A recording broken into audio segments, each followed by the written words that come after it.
you know of any situation in your experience as a laboratory toxicologist, with all that you know that it requires, any situation where that could be done, based on your opinion?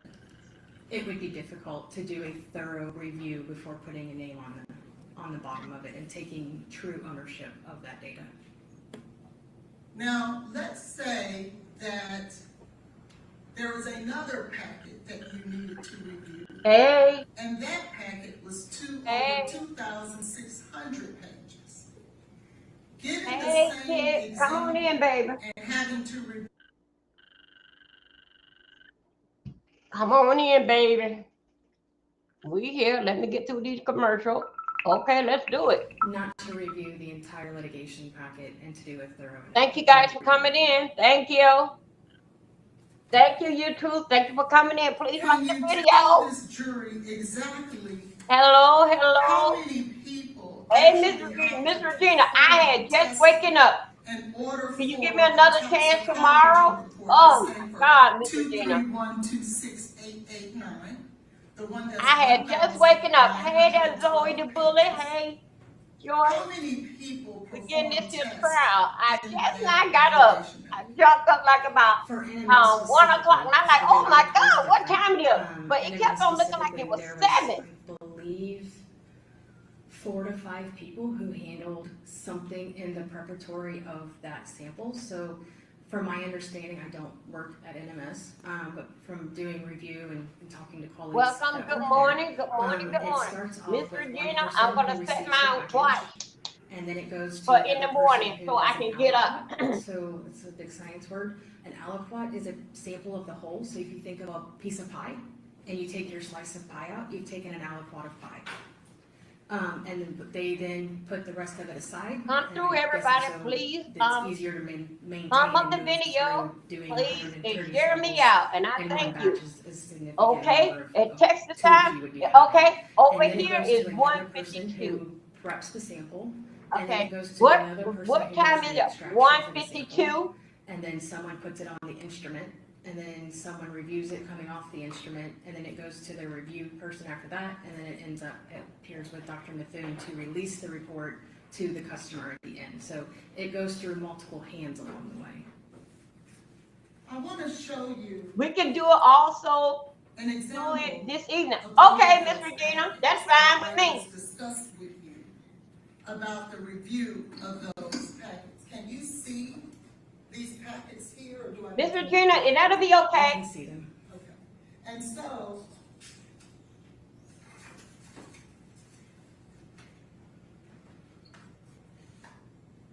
this is okay, yeah, I'm 1 hour ahead. In 2 of those packets. In your professional opinion, Dr. Jaguari, can you review adequately everything that you explained? All those individuals who had to run through this testing and perform some of the data that goes along in here. And I'd like to just show the jury. The trial here is on a Texas time. Some of the data that you must. Hey, Twitch, thank you for coming in, boo. Thank you. Authenticated data, and I object. I'm not asking her to authenticate it. I'm asking that anything be shown to the jury that has not been. Okay, you're just asking to show. I'm just asking a question. You've already asked that question. And so, this is just an example of all the data that's compiled in those litigation. Shirley, get out the line. Get out the afternoon lunch and with some fresh salads and fruits out here. Thank you, Shirley, and don't talk back. We've been taking a lot off you, girl. In my opinion, yes. Before they put their name on it. Can you do that in 53 minutes, Dr. Jaguari? Not unless you're a speed reader. Thank you. I'll pass the release. I'm trying to turn this thing up. Okay.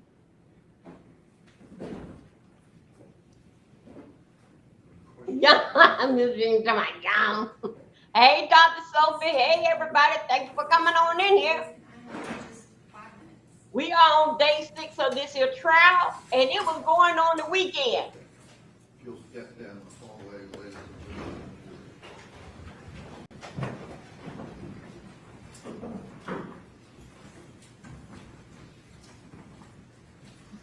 Okay, Joy, waiting on. Did it arrive yet? I'm waiting on it. Okay. Damn, y'all, Joyce is over there doing Better Homes and Garden, and also Jay Don is doing it, and I'm trying to do it. Shout out to Joyce. See, there is more into out here. Just listen to these here. I'm on a dream, and it's gonna happen. Damn people sitting here all day. Yeah, this is a trial. This is day 6. They were working it Saturday. But you know that did it back to Saturday. Y'all know how my Saturdays here are. The other 3, it's just Dr. Midland with this person. If I could just have a few minutes to speak to her. Okay, all right, we'll take it. Dr. Jose, come on in here. I see y'all them there. I see y'all all up on them trees. Y'all get up there. Y'all get a bag. Get one of the Walmart bag and get up the mangoes out there. Damn with your bad ass. Get out that tree before you break something. Since your mama ain't here to take you to the doctor. Child these damn children. My God, today. I'm sorry, I was fussing at them children. Okay, let me see. So it is, let's say it's at 2 o'clock here. And make it, or is it 1:50? So that'll make it, wait a minute, hold up. 1:56, that'll make, wait a minute, it's an hour behind, so it'll make it 12. So other words, they gone to lunch. Did they say that?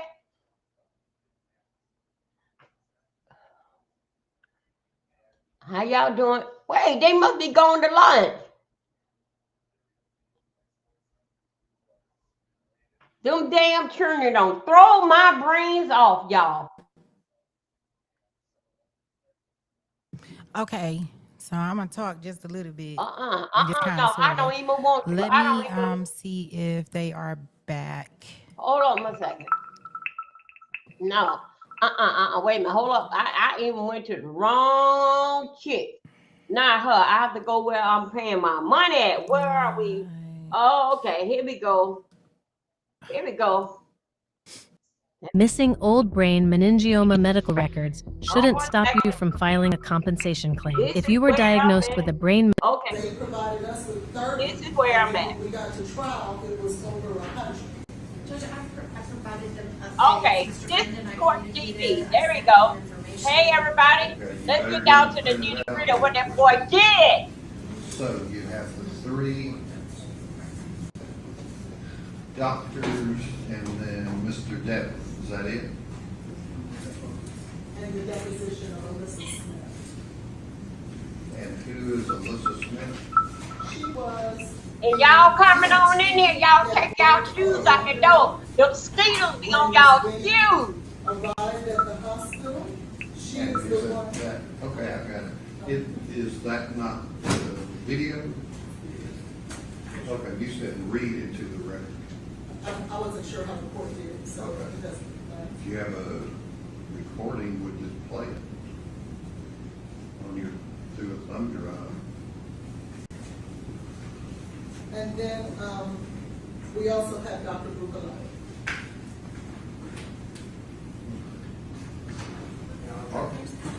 Judge, before you break, the other doctors, are there any notes? I thought they provided those in the emails. They only have a mark. Is that the only person that has notes? So I did Dr. That's just a simple question. I thought you said you were gonna have all of the others provided. I've been in court, so I don't know the update of where they are. All the So people that keep running in and out the door, did they get them? if you give me an opportunity to ask them, I will. Okay, go ahead. I'm not gonna wait with this jury here on stuff you haven't provided. Just won't come in. We're not offering anything into evidence. They're entitled to Jeep's material. I'm giving it to them. And that's it? That's it, that's all I have. She hasn't sent me anything. She who? Dr. Lindsay. Is she here? She is, you know what? There is a article that she sent. Has your staff asked her if she's got notes? Yes, they did. And she doesn't have any? That's what she provided. Judge, those are allegedly notes. Okay. So what do you want me to do? I want you to exclude her as a witness. These are not notes. There's a couple scribbles on a piece of paper. Okay. Well, These you are can do your Perry Mason moment with her. Thanks, Judge. So they have everything that these individuals are gonna say that they notated. Okay, here I go. So Does any white person ever get found not guilty? Has your staff No, gotten I never everything seen from one. these additional 3 people that would be considered? I never seen notes one. and All or of we got. As far as I know. I'm not asking you, Guilty I'm and asking life. the people that are here being paid to represent Mr. Taylor. Do they have it or not? I explained to you that I gave them what they gave me. And I have to ask Ms. Lewis, because if I'm in questioning You were questions, gonna ask Ms. Lewis. will you stop her from answering? I'm not asking her, I'm asking you. Do they have everything that these 3 people have in terms of notes? Yes, they do. Thank you. You're right. So Yes, they do? Okay, Yes, they do. certainly. So if something else comes in, then other than what they've got, you got a problem. Oh my God! We have Devlin, of course. Excuse me? We have Devlin, the report, we have that. They don't have to make notes to Get testify. them the text that you're adding, the few 30 that you've added, so we don't have to delay the jury trial anymore. Ooh! What's the let's read this? Ooh! Ooh! Ooh! My God! I was walking around, children. Please subscribe. Getting down over there.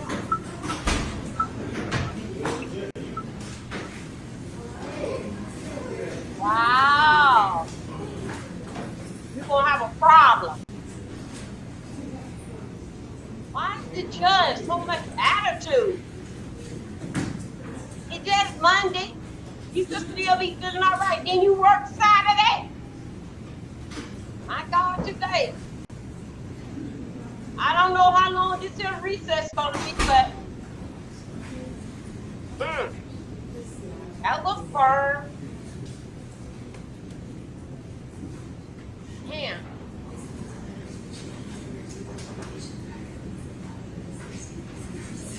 Y'all hold 1 second. Let me put my mic on the charging it up.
Around here. Okay. Let me see. Zoe, wake me up at Zoe, 4 a.m. I've been cleaning my living room floor, washing the wall, and really my living room for this console. Oh wow. Y'all did end up taking a nap. Oh my goodness. I had got I don't know. I'm trying to see I don't know how could I turn this to a trial down while I talk. Hold on a second. I'm trying to figure out how could I turn. Okay, I know how to turn it off while I talk. Let me go. Okay, let me put it red. Okay, let me put it red. Boy, I'm gonna tell you something. Hey everybody. How long does it take to decorate an apartment? Gosh, Joyce, I don't know. You know, I've been here, 3 years? I'm still decorating. But I think so that when you get like your console and you received your chairs last week, I think so that would give you a head thing, like everything coming together. That's on the download. That's right here what we can see. Then you got to worry about what is you gonna put on the wall to make it contrast to the family, to the furniture. With me, I know what I'm gonna do. Now, you see those frames? You see those frames, the brown frames right there? You see the living room set?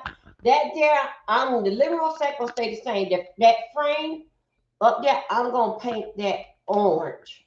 Okay, I'm gonna paint that orange, and I'm gonna do something pertaining to the lamps down there to the lamps. I got to go focus because they can be painted too. So that what I'm doing, and also to basically identify with my frames in the bedroom. I'm gonna be painting them orange. But main thing identify what I'm gonna do for my main thing right now, George. It's a rug thing to me. You don't got to turn on this light here. Turn it on. Woo.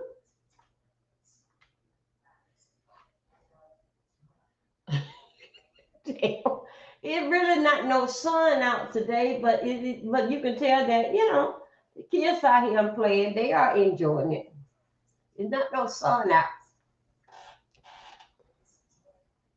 Damn, they look at me. Oh shit, your ass. Okay, yeah, so I can turn this on here. What is button?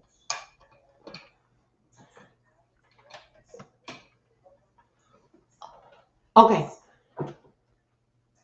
Yeah. Oh, okay. Let me see. What's over? All right. Let me see. Where we at? Dr. Soap say, "Come on in here."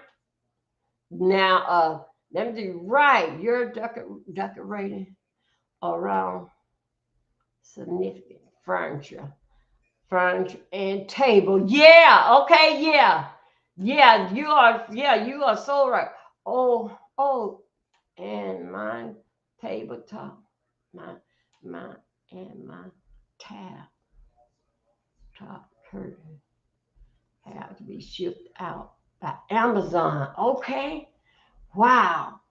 I got to go and ship this here phone back. I'm gonna go go up there to Walgreens. Walgreens could be able to send it back. So, and I already have to go to Walgreens, so I might well do that and get that already shipped out. Cause they no folks said they want that thing by the 10th. Yeah, that's what they said. They said they want that phone back by the 10th. Unless they ain't getting no refund. But getting back with this here, to me, myself, a house, apartment, let me turn on the TV, you guys. I'm sorry.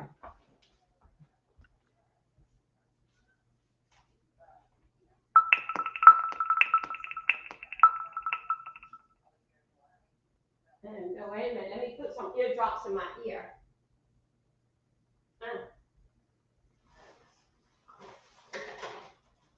Where is a right here?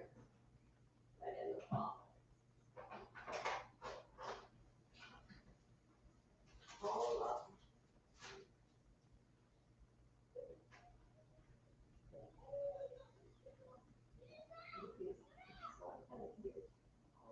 What? Okay. Okay. Give me 1 second. Hold on a second.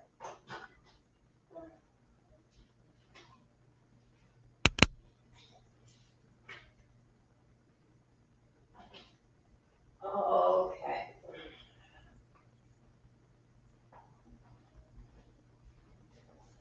Excuse me for 1 moment, you guys. I got this. Let me go and get the thing to put this, to hold this medicine in my ear.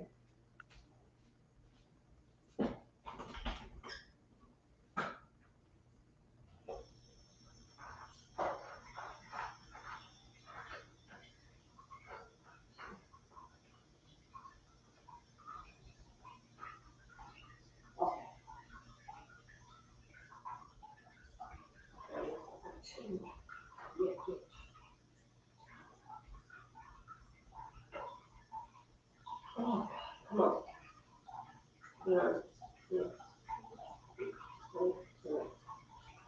Okay. Oh my God. Okay. Okay.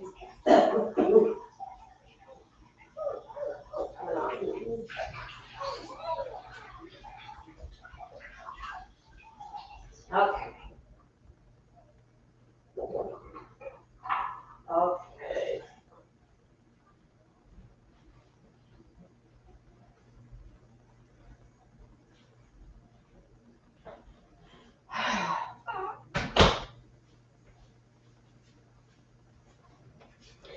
Okay, everybody, I'm here.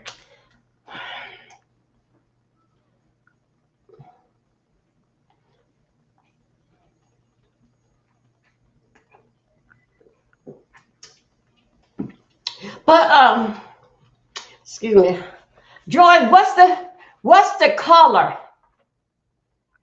I know the makeup room is all pure white. I like that. I like that. To me, white is so pure and so clean. That's good. And people can tell with your pocketbooks up there how you got everything that, oh my God, it's just like how you say it's like a boutique. Don't get like this here. People start asking you, is this for sale and that for sale? Okay, it known to happen, child. It known to happen. I'm just saying. But hold on a second, y'all. Let's go over here. Let's check and see if that judge don't got his act together with his ragged. I'm sorry. Hold up. Let me go and see. Can I pull it up? See that judge with that attitude, all getting out all that terraces on, all that attitude. Nope, I don't want to take it from her. I have to go with court TV yet. Oh, just 1 moment. Just come on, that's crime. Okay, y'all, if you didn't know, this here, okay, if you didn't know, okay, yeah, he's still on break. If you didn't know, this here, just hold on a second. Y'all, this is the trial about the pregnant girlfriend poison trial. This is the fact where her boyfriend poisoned her. Don't you forget now, dealing fact with this here trial here, I went on law and crime, but I'm over there with hold on a second. Okay. Oh my God, today, my goodness. I'm over there with now since I got this here. I'm over there on true crimes, but this one here is this is the same thing, the Law and Order. This is a young man, y'all. If you saw it, the little that we saw it last week. Okay, you got burgundy. Okay, and natural oak wood for the living room. Okay, yes, yes, yes.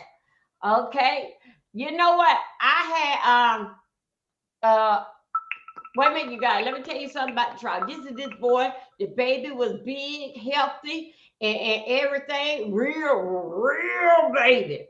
Real baby. And that's what he did to the mother and the baby. Because you remember, if you follow us, the part that we had covered last week, he did not want the baby, but she took baby pictures. She had her mind all. She had them already don't transport to the baby shower to when the baby come home. He did not want the baby. He even gave her money to get rid of the baby. And this said no, she would not accept the money. And then life started liking it. And this is where she wound up being cold at the head, cold at the feet, with a night dress on. And then they had to basically like cover her up till they had to close her down, till they had to lower her in the ground. My God, today. My God, today. That's why that protection. Don't you go out here on no even to a club. Even to a club. Most guys don't like protection. But ladies, some of us don't like protection. We want to feel, especially if we are into that trap zone. Okay? Now, into that trap zone, I'm going to get Eddie which way he can. I don't even like that chick that he's with. So if she pregnant, I'm going to get pregnant. Now, you know what? I'm telling you, ladies, you still get protection. You can go in and get these shots in your arm, and they can put a little thing up under here. How it goes somewhere up in here. They can put that, but you can protect yourself. Okay? These days and time, only a fool is going to trap a man for something that he don't want. Okay? I'm going to sit here. Yeah, we're going to go together. I ain't ready for no baby. And all this here stuff that comes up with it. Okay.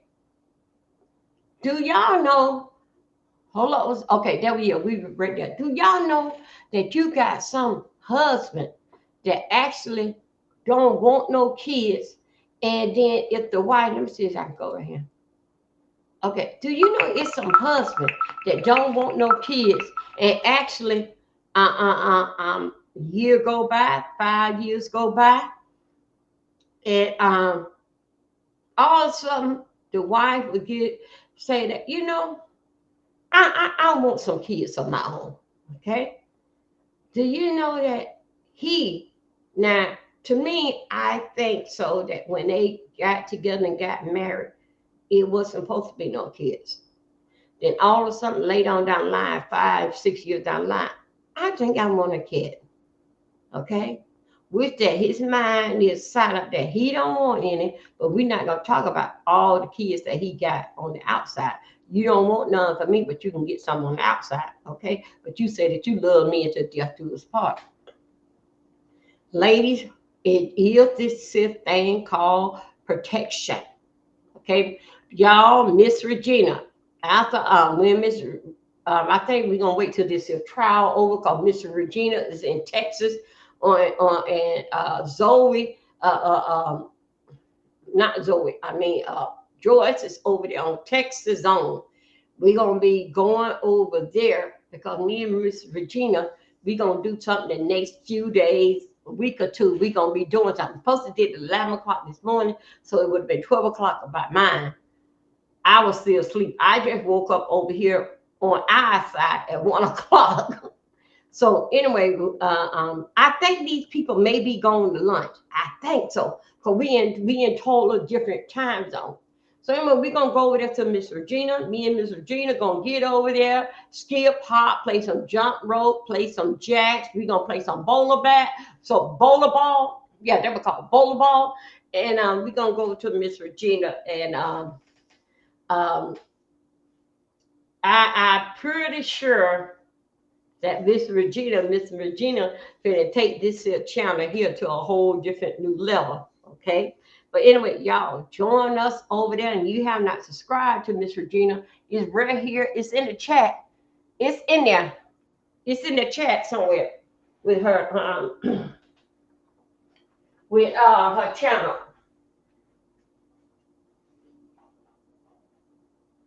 So anyway, you guys. Okay, I got bottled water. Is it where my water at? Hold on a second. So anyway, you guys come on and join me over there to Miss Regina.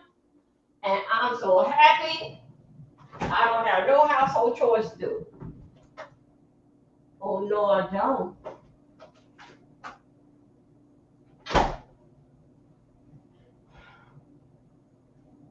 I know that it is sort of kind of early in the day and late at night when we be starting drinking some moonshine, but I gotta Delaying and denying care netted big insurance companies over $60 billion in profits. Under Governor Roy Cooper, North Carolina took on big insurance. Okay, we'll just hold right there under Roy Cooper. I don't know you, baby. Anyway, toast to the moonshine head, late night, early morning. Now we doing it all time of the day. You got to keep that moonshine in you, especially when you have a drinking problem like myself, and only thing can hold on your body is that moonshine.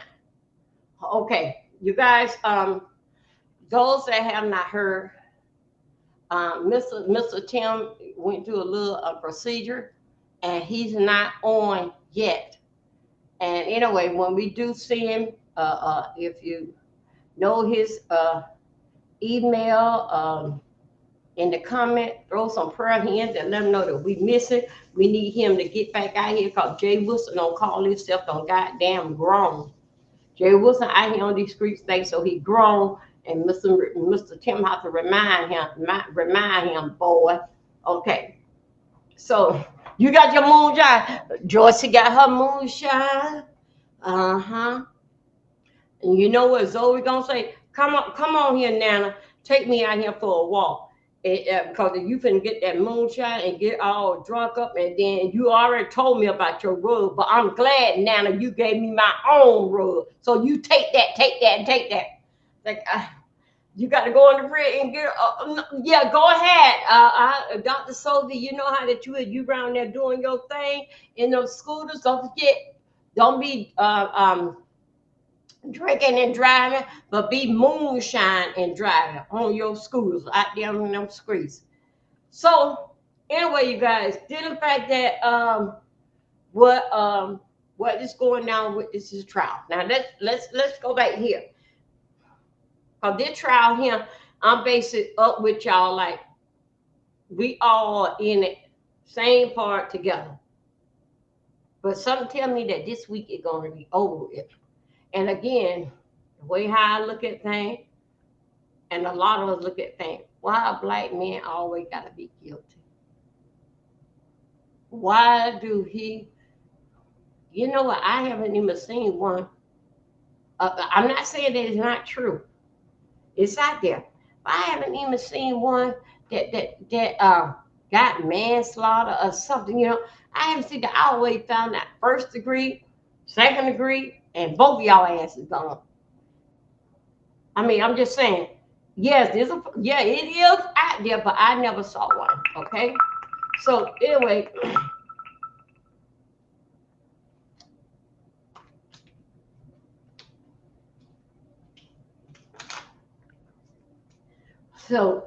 so dealing fact with protection, I think protection should go both ways.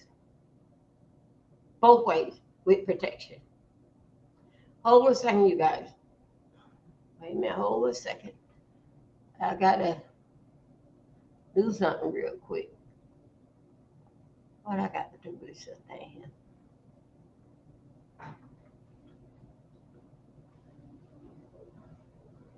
This, if that dog ever get a hold to your little ass, this the little boy, I'm gonna say about he like about 7 years old, maybe 7 or 8. All right, let me tell you what he doing, right? The kids out here on the playground. I saw him the other day. This man had put his dog right out here on the balcony, right? And the balcony basically like that. Everybody got their own little private little patio area and balcony. You can't see the neighbors, and the neighbors can't see you. So anyway, this little boy here, I have not seen. He's supposed to be. Just look at his little ass. Now he's supposed to be over there on the playground. I know his mama sent him. I say, yeah, you can go to the playground. But guess what this little boy doing? He over there bothering with the dog next door. He did the same thing. I think it was Friday. The man had was out here, and the dog. We gonna call him Bella. Bella was out here just getting her tan, and the owner was sitting out on the patio, and we were watching churn. Cause you know how I am about them mosquitoes and the mangoes and the watermelon leaving by my door, right? Cause you know I tell the ass up. This little boy was over there, and he was watching the dog. Didn't say nothing to the dog, and the dog ain't say nothing to him. I saw him.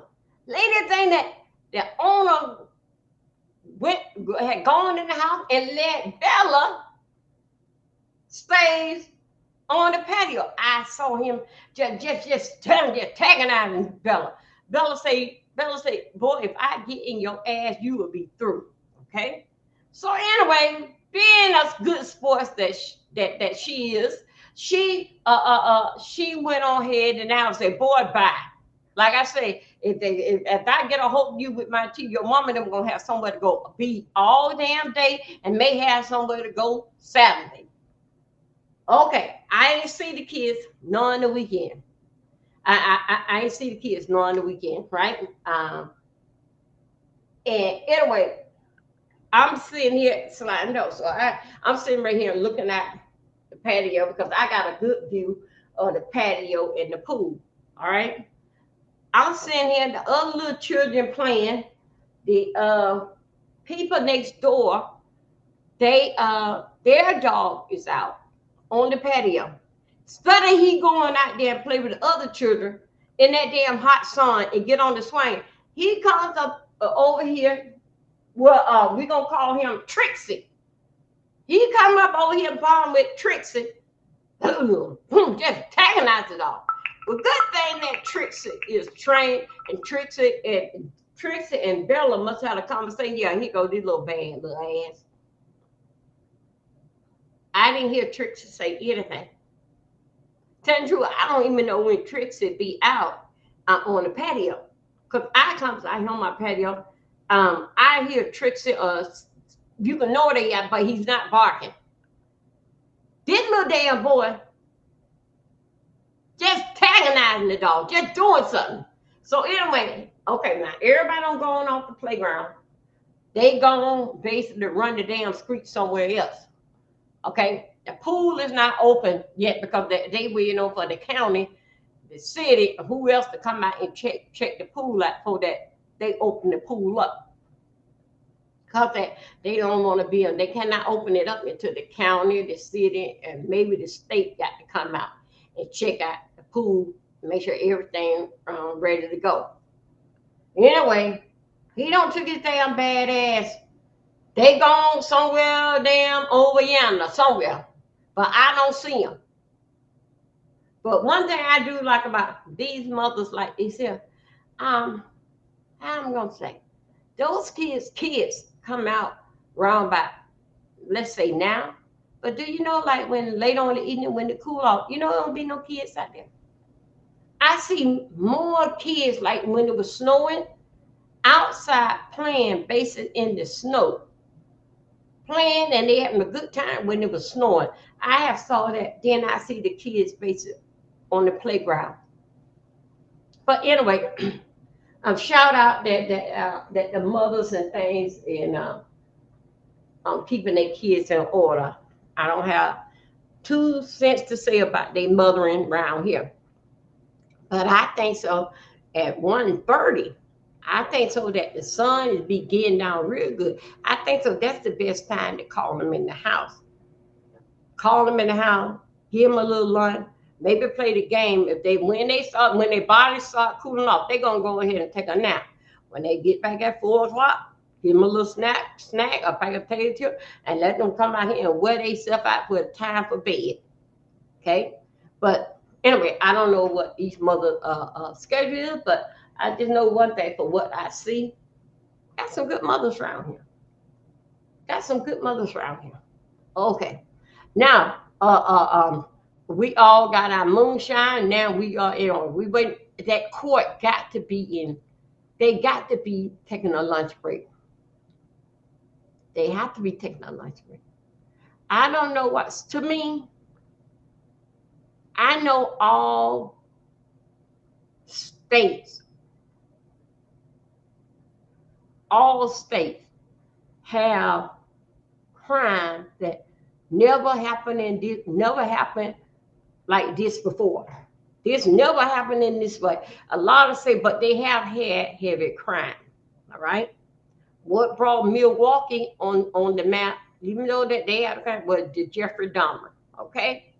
But then the fact that what people can't get now, Texas is known like Florida.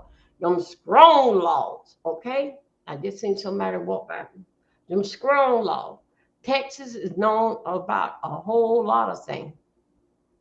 And no crimes that somebody did, it was the first time ever did in Texas.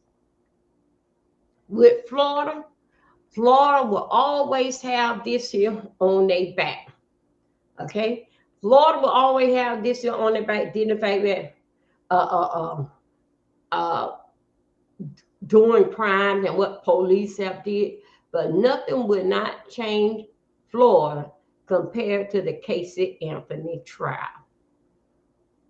Florida will always have that on their back, that a mother killed her 2-year-old. Yeah, she was 2 or 3-year-old, and she wrapped her around a pole, tied her up, and let it do what it do. Lied about it. Could you imagine with that little girl tied up around the pole?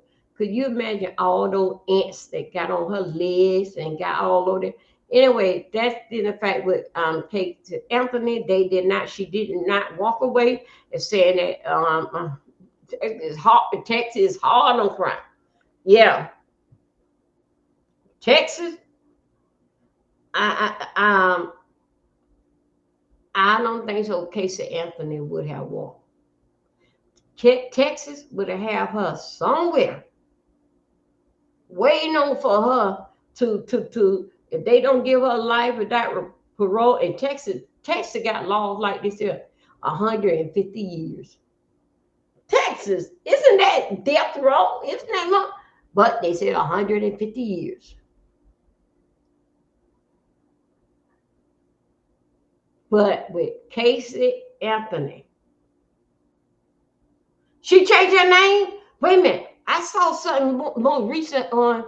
I had posted a look, and that post been like last night news for me that for us to look at that. Yeah, she changed her name. Let me see. What did I saw? I don't know if I saw it on that wicked woman, Nancy Grace. Somewhere that she went to change her name. Did y'all know?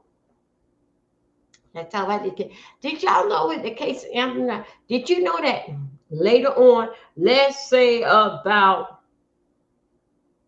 a little before the COVID, you know that she said that she wanted to go and be a lawyer. And somehow or another, she wanted to be a defense attorney.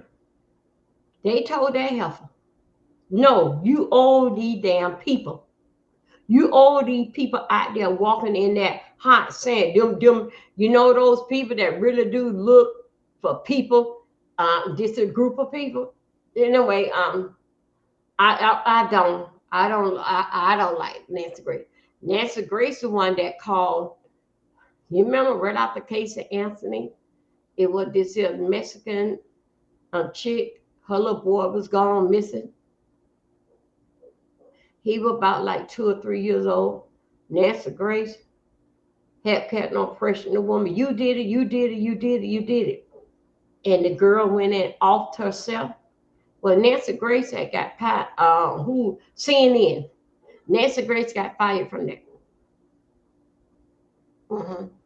Nancy Grace got fired from that, and she also too got sued, and something pertaining to CNN got sued with that, and then come to find out the lady didn't have nothing to do with it, but it was so much pressure. I had saw that show when Nancy Grace had did that.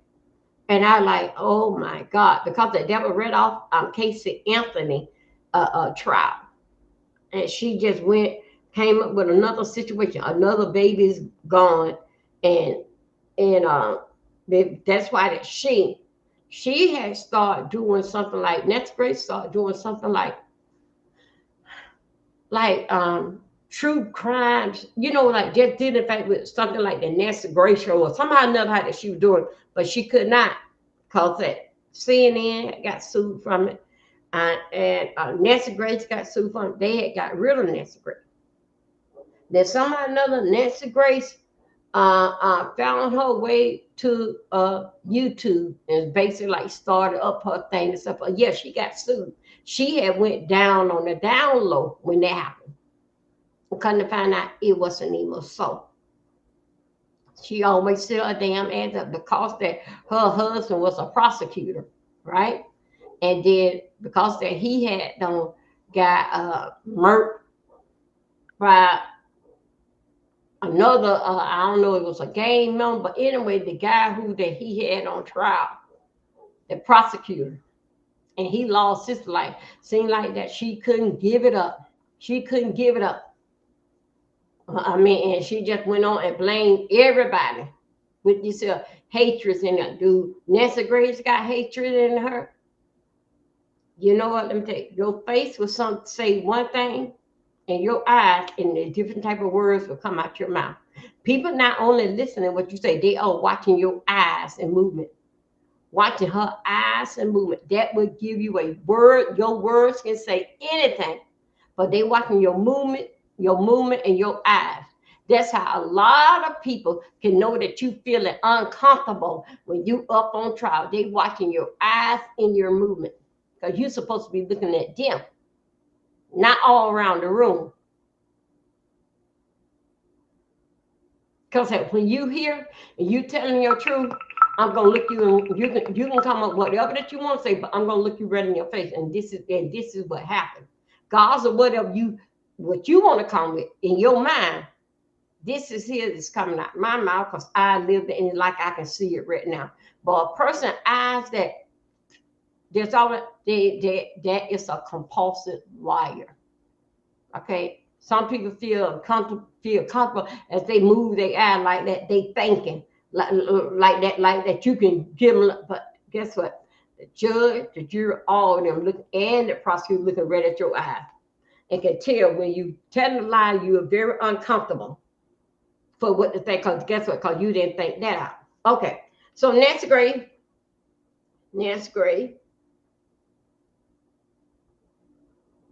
appealed to me as a racist. Nancy Grace appealed to me. She got a lot of basic hatred, even with that down there in Sanford Falls with George Zimmerman. You know that she wasn't up from, you know that I don't like how she talked about. Yes, she did. You know that did in fact with the kid and Antoine Martin. Yeah, that's, you know, she was up for George Zimmerman again off.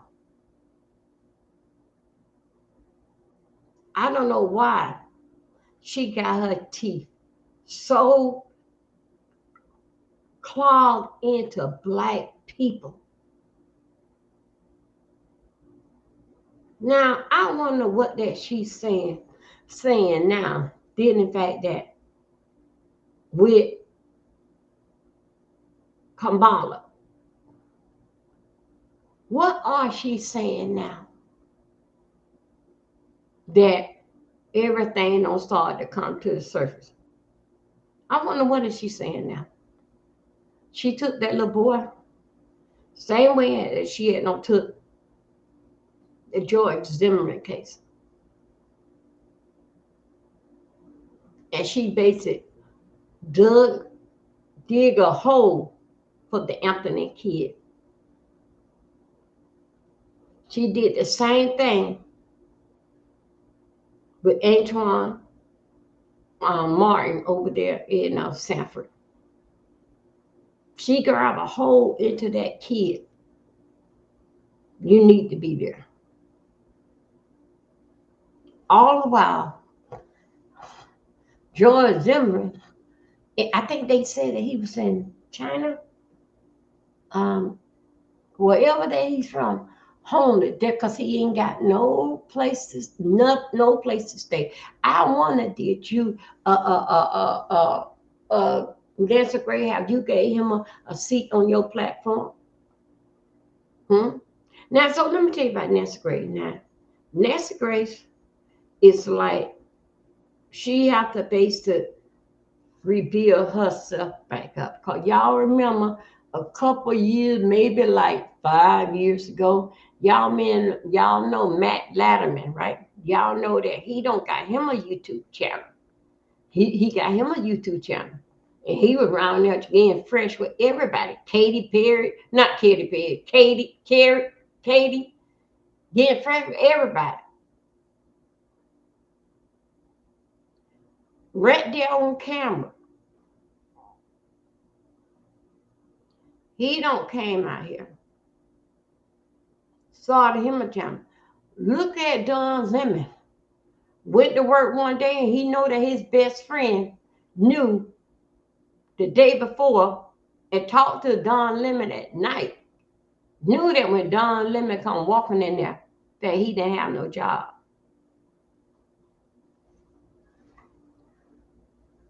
Don Lemon came over in YouTube and revived himself. Don Lemon didn't even know how to work YouTube, this, that, and that, but he's learning. He's learning. He better now. And then what he did one of those and them open up all these platforms. Somebody would hear him. So then, in fact, back with Nancy Grace, it was the same thing. Look at that guy that was with Trump, supposed to be Trump lawyer. You remember? He came on YouTube to tell his part and his story that nobody, and they had to learn how to work everything on their own. Because you know they got a production. All these people is doing something for them. Now when they have to get off their ass and learn everything, I even put in the chat. We were having Don Lemon share his channel, and then he got it. We was all in the chat showing him how the chat taught Don Lemon how to do everything. We as the chat taught him. He didn't have no membership. Told him that get a membership in this. But now check this out. With Don Lemon and quite a few of them. Lovely T, y'all. Our prayers go out to Lady T. Lovely T. I heard a little bit of thing about that. That old nasty piece of man that try to take us all out of here. I heard that he was around there knocking on her door. Now y'all know that Lovely T have lupus and a couple other little things. But anyway, the folks said that man came around to her house. That old nasty piece of cancer man and start bothering with the lady. We pray that she go ahead and have a speedy recovery so she can get out here and do what she like doing, is telling us the news and put us on aware of life, what is going down. Remember, Lovely T was the one had the first one had them broke down, did the fact that that C word, C19 was coming. Okay. Okay. So anyway, prayers goes out to her. Okay. Did the fact with Nancy Grace, I have not seen anybody in the past. I used to see when Nancy Grace basically like on CNN, when she did a fight with black people, you should see that's one woman that can look you in your and try to scare you with her eyes. And I never hear her laugh before. I never hear her giggle. It's just like she's so stone faced. I think so that she forgot how to have a sense of humor. She haven't got people, black people on there and tried to roast up, even though drop them off her panel. Nancy Grace did. I didn't hear her say, I'm not saying that she didn't do this here, but I have not hear her say too much about Obama as he was coming in, leaving out on what's great. I have not heard her say anything. And I really do feel she don't like black people. It was this a man, y'all remember years ago? It was before the COVID. You remember this? A black man had the whole world looking for his little boy. Had this was so damn stupid. Had airplanes all in there. Had dogs out there, airplanes in the air. Everybody had a flashlight and had car lights looking for this little boy. He even went on Nancy Grace. Nancy Grace said to him, "Go and check the basement." The little boy was down there in the basement. Remember? Some of you remember that. And then he go, "Oh, I didn't know that. I didn't know that." I said, "You can't check and see what's going on in your own house, in your own damn house. You looked in the bed, you looked in the closet, you looked in it, but did you check the basement?" That was the, I don't think she, no, no, George,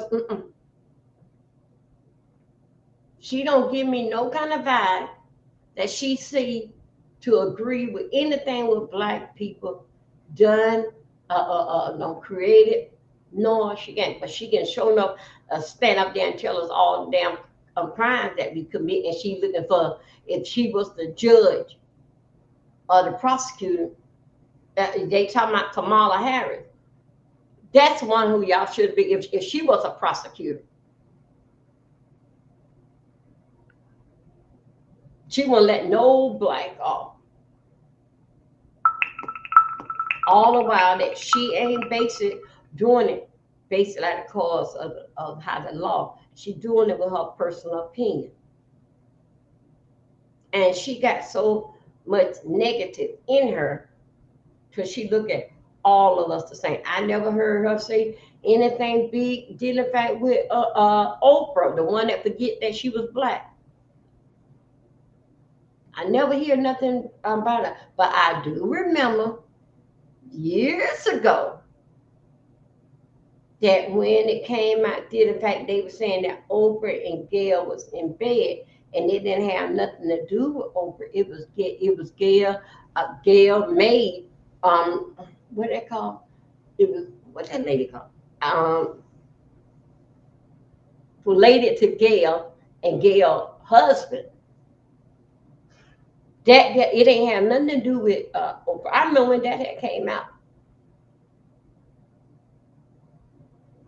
Now I know that she tried to dig that apart until Oprah call out that dog whistle. If she hear anybody else say it, pregnant, it's gonna be a price to pay. Cause yeah, she was trying to get over it. Oh, she was on CNN. Now I do remember her. Okay, and then when Oprah back then, Oprah was coming on at 4 o'clock where I'm at on the East Coast. And people, everybody was glued in the TV. Then Oprah came out and told her about this here rumor.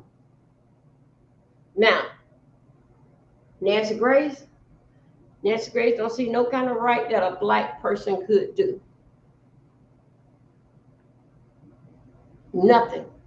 Even down with the great that he is, Barack Obama. I was wondering was she gonna say anything about his new up there in Chicago the other week when they had opened up his new his new library with the historic history. I thought she was gonna. She didn't say nothing. She didn't say nothing. But other people was talking about. She didn't say nothing. That was news.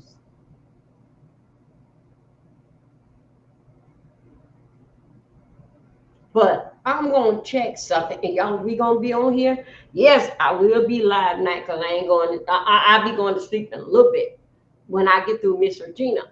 But then I'll be taking my nap so I come out. But we gonna see. Did she say anything? Did in fact that Nancy Grace did in fact that did she say anything? Did in fact with the Obamas? Even about how lady the daughters are. Let me see if she say anything about that. I bet if she do say something, she gonna say something negative that she seen a fly in the air around First Lady head or something. That First Lady almost fell off the chair, broke her arm, leg, and everything. Fanning off a fly. All the time something negative. Remember now, negative sell. Negative information sales.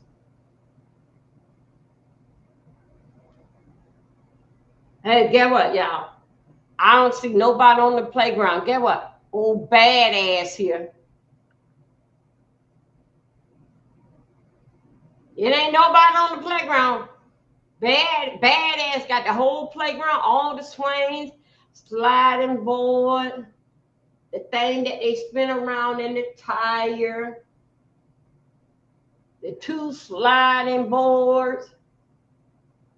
I don't see badass nowhere on all this. It ain't no kids around. You know what? But he over here squat down looking at the dog. But you know what? I'm gonna tell you something right now. Y'all listen to this here. Little badass. That's who you have to watch with when there's a pool around. Remember now, especially when it have a sliding board. Out of all the sliding board that's out here and this here out here in this here playground, if that pool was open, little badass, even though that we have to come and sign in through the clubhouse and show our wristband. Little badass is the one. Okay, I think I seen somebody head come out. Little badass is the one that you gotta be worried where there's water. Little badass, I don't know if little badass got on shoes or not. But they should have on shoes. Today's kids wear shoes and socks. Little badass is squat down looking at the neighbor's dog.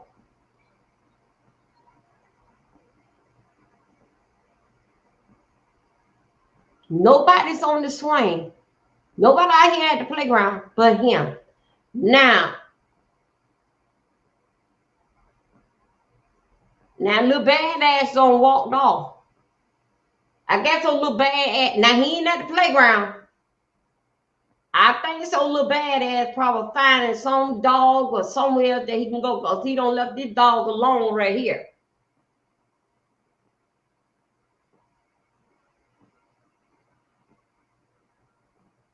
That's little badass. Now little badass over here sitting at the playground throwing the you know, it's not malt, but the hard brown chips that they got in the play area.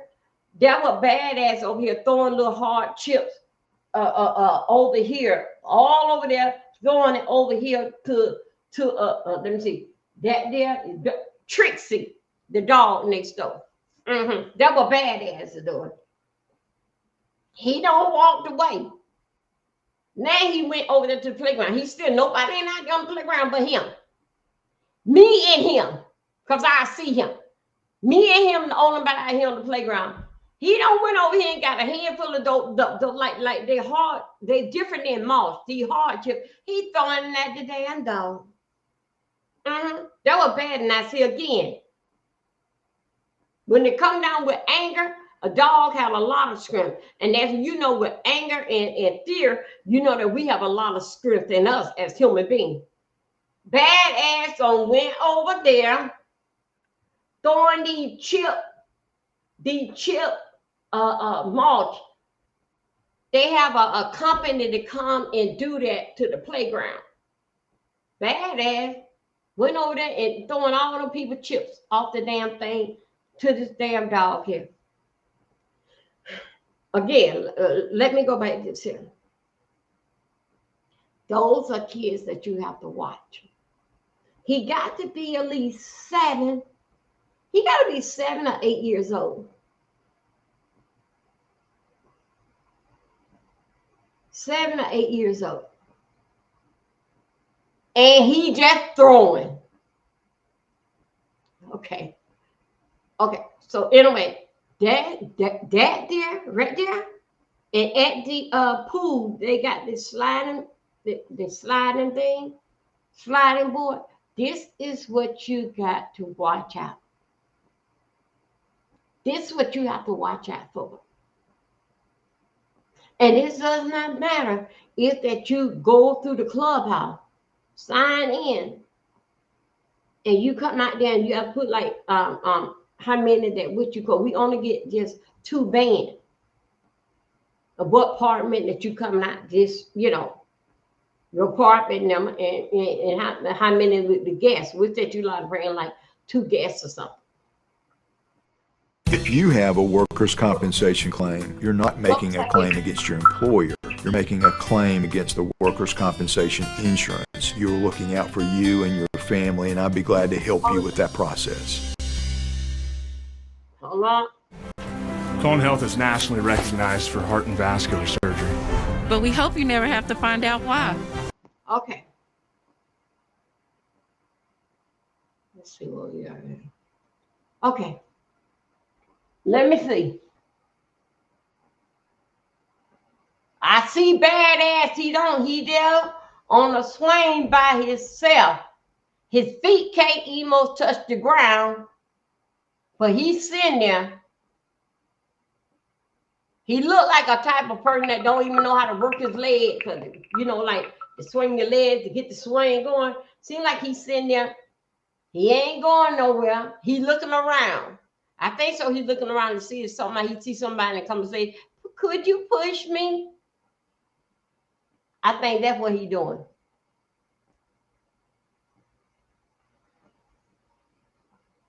He just sitting there on the swing. The swing ain't going. The swing ain't going nowhere. He looking around. I think so. No, you don't mess up with that damn dog. That dog would have came and pushed your little bad ass, but you start throwing shit at him now. He on the playground by himself. He ain't got nobody to push him. He just sitting there, kicking his leg like this. Hey, Maureen, just kicking his leg like this. He don't know your leg go, He around here kicking his leg like this here. Ain't nobody out here, but now I'm gonna tell you something right now. Before it all said and done, before he go and find somebody to play with, I bet you he gonna come back here and say something to that damn dog again. It ain't nobody out there. It ain't no bad ass. Just turn around till he see somebody that can come and push him.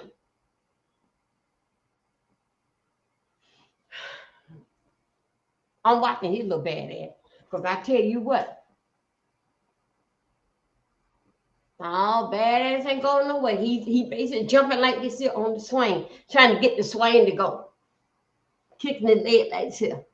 Okay, y'all. So anyway, Nancy Grace.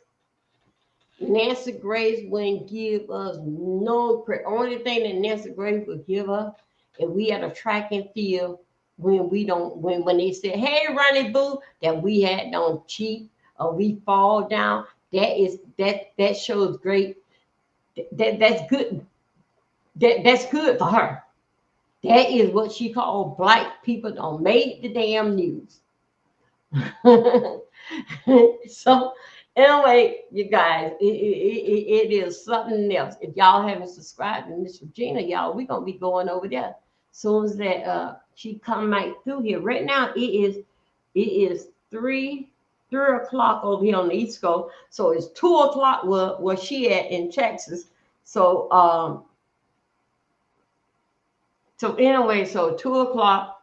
Let's say this trial is over with. For me, it may be 6 o'clock, and for her, okay. Get what? I just see Little Badass. Little Badass is his sister, his brother. What? The three of it's four of them, but somebody, the sister or brother came and got Badass. They all holding hands, so you can't go back home. Go and get your little brother. So anyway, they got Badass. They don't escort his ass off the damn swing. They didn't even push his ass. They just came over here and got him. And they all three, I think they must be like brother and sister. They hold a hand. And his other kid may be the neighbor. So anyway, they got Badass, all three of them holding hand, and they're going back home. So now it ain't nobody on the playground. I think that's gonna be it for the day until the mothers come out and bring out the little babies for in the baby swing. Okay. So anyway, so let me tell you, with Nancy Grace, you know what? I don't know. I don't know if Nancy Grace been on Oprah's show. I don't know. Because she always was competing up with Oprah. Yeah, Joyce is over there doing Better Homes and Garden. You guys, and also too, well, it's a good thing. Like when we get together like this here, we need to tell like what are we doing at the house? Something that what we doing. That same thing that y'all know Omar the maintenance. Omar the maintenance brought me over a butcher block, and it opened up. And he got the drawing, and then he got where you can put your finance. Omar, the maintenance. So Omar brought half of it. I think it was like Friday or Saturday. Yesterday was Sunday. He brought the other half, and then he put it all together.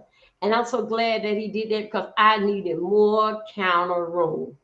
More counter room. And Omar, and I hear like when people basically like moving out or something, then Omar got this here butcher block, and he said he's thinking of because he know that I like to cook. So he said he know that I like to cook, and then my counter is loaded with stuff. Okay. So anyway, when he came and when he told me about the butcher, he been told me that 2 weeks ago. It just finally made it here. Anyway, I was so happy. He came through here last night. I was so happy. He put the top on it, and he did this and he did that with his drill. And I am sitting, and it is ready to go. I was so happy. It's like that. It's like that. I was like it's like a child in a cancer. I was so happy. Like, oh my God. I always said wanted one, but I really ain't need one. But I always said wanted one.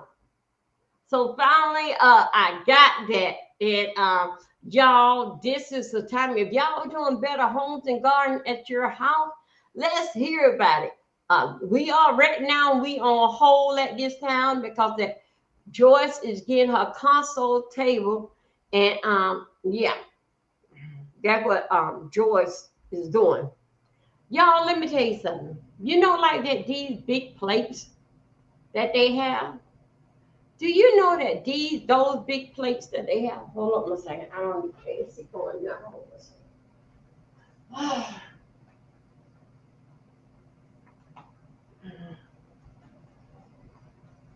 Okay. Y'all know that these big plates that they have, don't you know that those big plates, don't you know those plates are basic, especially like with different design? I have one. I got a set of them. Don't you know that those plates, you can spray paint them? You can spray paint them and go ahead and just lay them in your living room.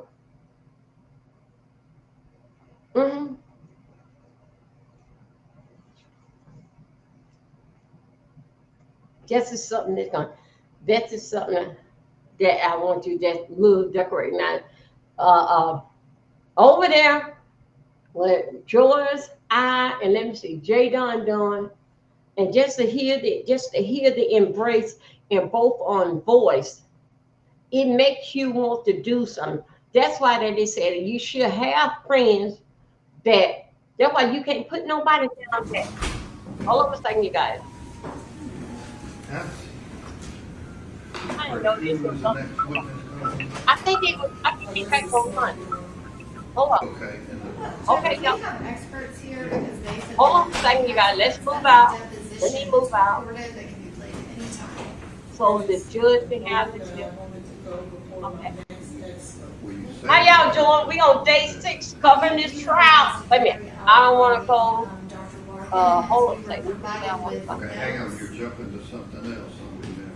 He said, hold on, you jumping in something new. You want me to order the defense who to call first? Your Honor, I'm simply asking that we have a jury out about this document that we just received. Let's go back. So you objecting to them playing the deposition at this point? Yes, because we just asked Dr. Carney to leave her job and come over here to assist us with our defense experts, and they said that's who they would call. You did say that.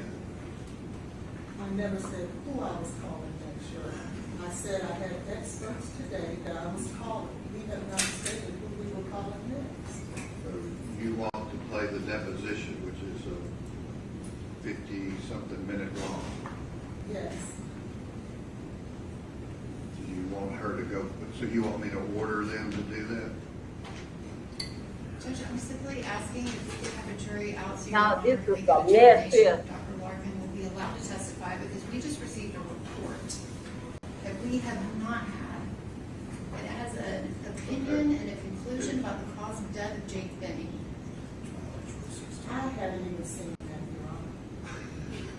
So if she gave him the report, it's not Wait, something. your staff said they had everything. That's been emailed. When they said that they emailed that over, that is what they emailed over. When? This morning, I mean, this afternoon, I don't even know if it was morning. She Let me see what prepared you're for talking. her testimony today. Is it a report? Yes. Yes. Is it a report? Let me take a look and I'll let you know. Okay. Well, I'd ask the court to make that determination.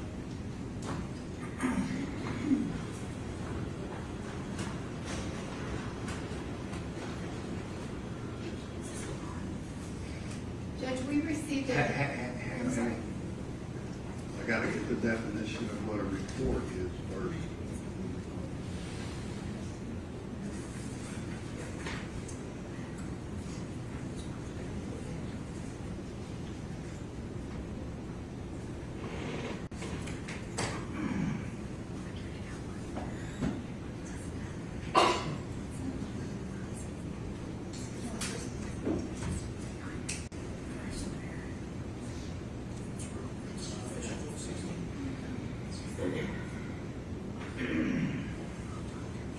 It is definitely her opinion, so, but this is not something that we've had in the past.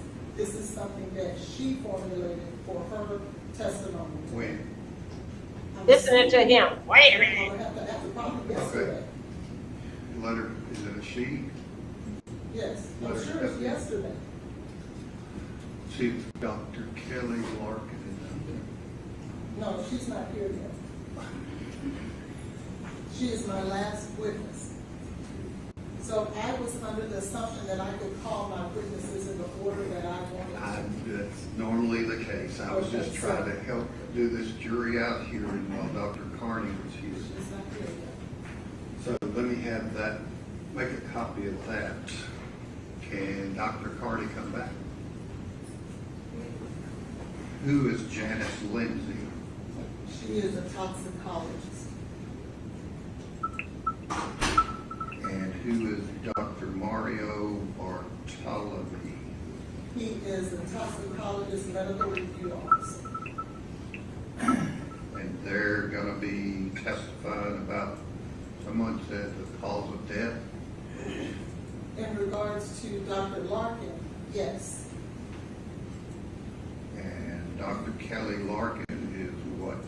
She is an ER doctor, a medical doctor. Not a forensic pathologist. No. And you want to ask her what you just found that out, what her opinion is today. So what are you wanting to ask her? I want to ask. What is her opinion?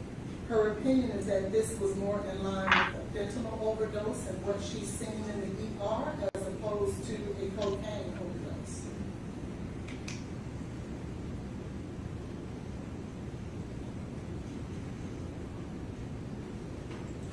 Based on levels of fentanyl that are not reported. No, based on the symptoms that were explained Symptoms. and described.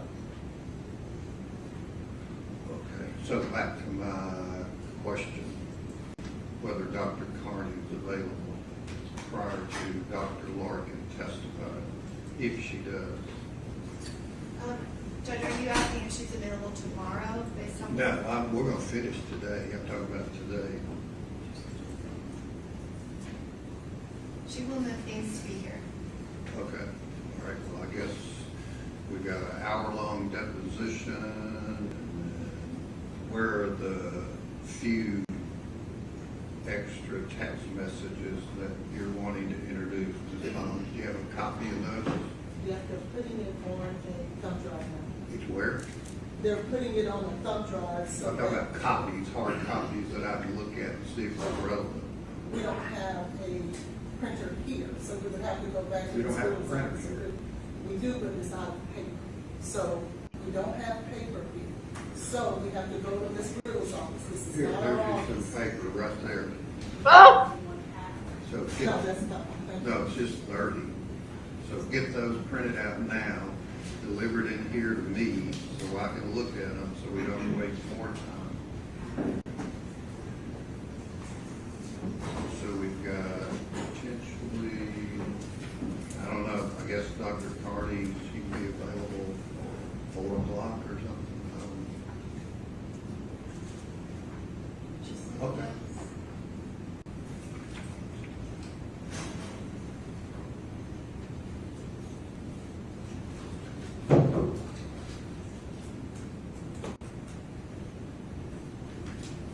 And on the deposition, the court reporter made me aware that there's an objection on page 28 about an exhibit, but then there's nothing else. The testimony just goes on without an issue. Is that accurate from the state's perspective?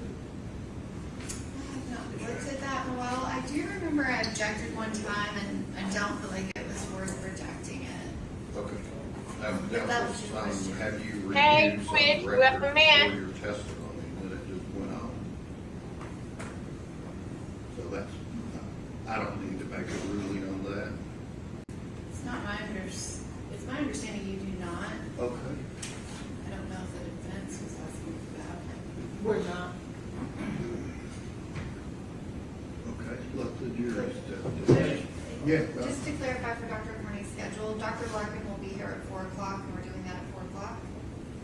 I'm just guessing. I don't know how long or how many the text messages will come in with Mr. Devlin.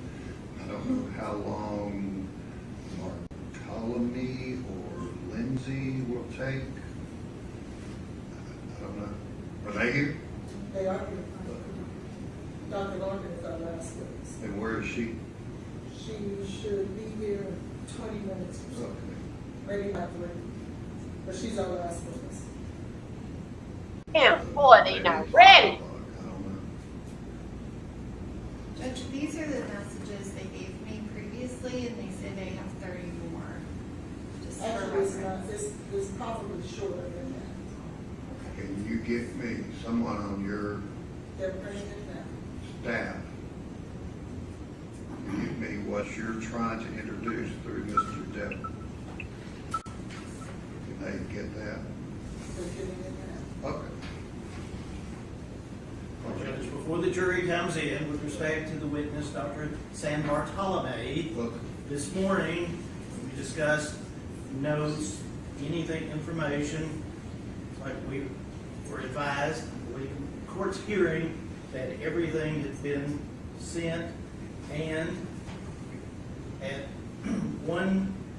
1:52 this afternoon, we received yet another packet of notes So, from Dr. San staff Bartolome. wrong? once we were finished, yes, they Was were your wrong. staff They wrong? were wrong. Let And me once see we were what he's finished, got there. I went and I spoke with all of my experts, and out of abundance of caution, I asked them to turn over everything they had. I was following what the state had been doing. So I We're didn't not know worried that this about what was the something. state's been doing. We're here to what you're doing. Well, I have to follow the leader over here, so. if No, you have to they're follow doing the that to- rules. Oh my They God. need to, Your Honor. It So should not then be let me know myself. if you think they haven't.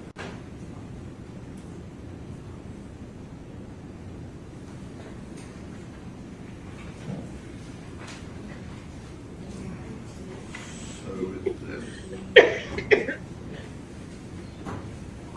He's gonna follow the rules. All right. I'm sure the court would note that her team had it apparently at 10:03 a.m.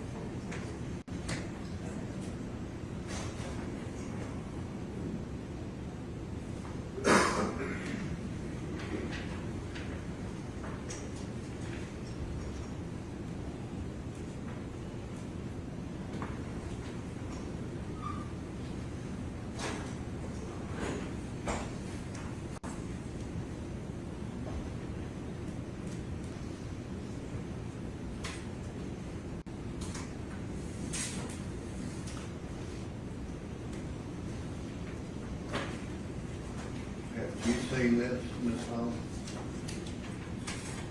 No, I haven't. That's not my witness. Can I see it? It's not what? Is that Bartholomew? That's not my witness, so no, I haven't. But I'm sure Mr. Joyner may have. Bartholomew is not your witness? No, he's Mr. Joyner's witness. Okay, I thought you were speaking for everybody. Has anybody to the west side of me, to my right, in a southwesterly direction, including the individual seated at defense counsel table, had this? No, I'm not entirely sure what that is, but I did receive the email at 10:03, which I did. Why didn't Ms. Hollins know that you were, why didn't you pop up and say, hey, wait a minute, whoop, whoop, wait a minute? I could have, Your Honor. No, this is gonna be a hard one. Oh So my you God. didn't get that until when? Or when did you, I know it was sent 10:03, when did you get it? Probably whenever we was anticipating breaking for lunch, Your Honor, I double checked my email. Anticipating, when was that? We came back at 1:50, so it had been around an hour before that. Okay, so when Ms. Hollins was saying that's it, and confirmed with Ms. Miller or whoever the young lady is, that that's it, you knew it wasn't? No, sir, I did not know it was.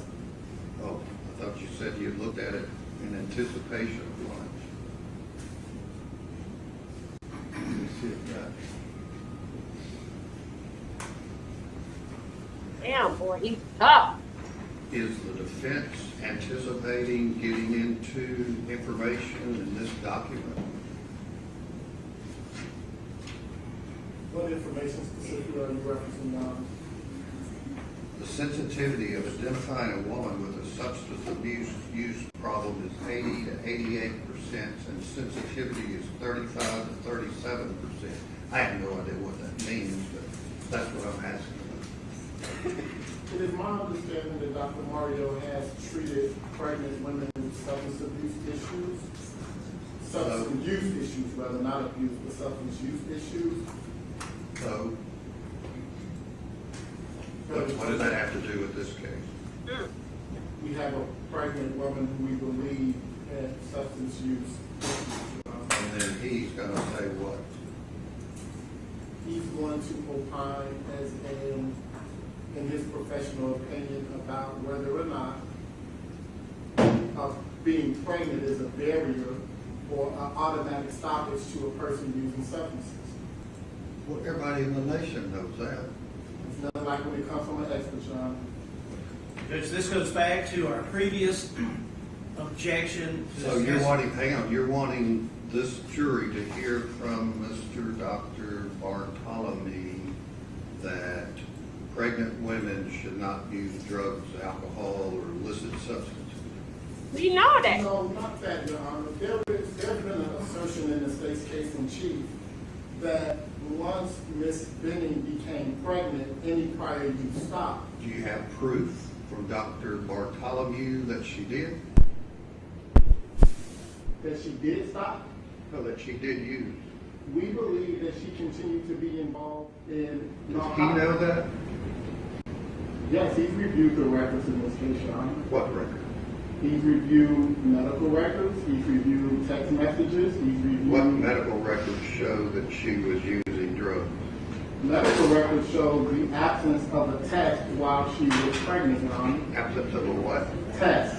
Testing, drug testing. Actually, there was testimony Does that mean she used?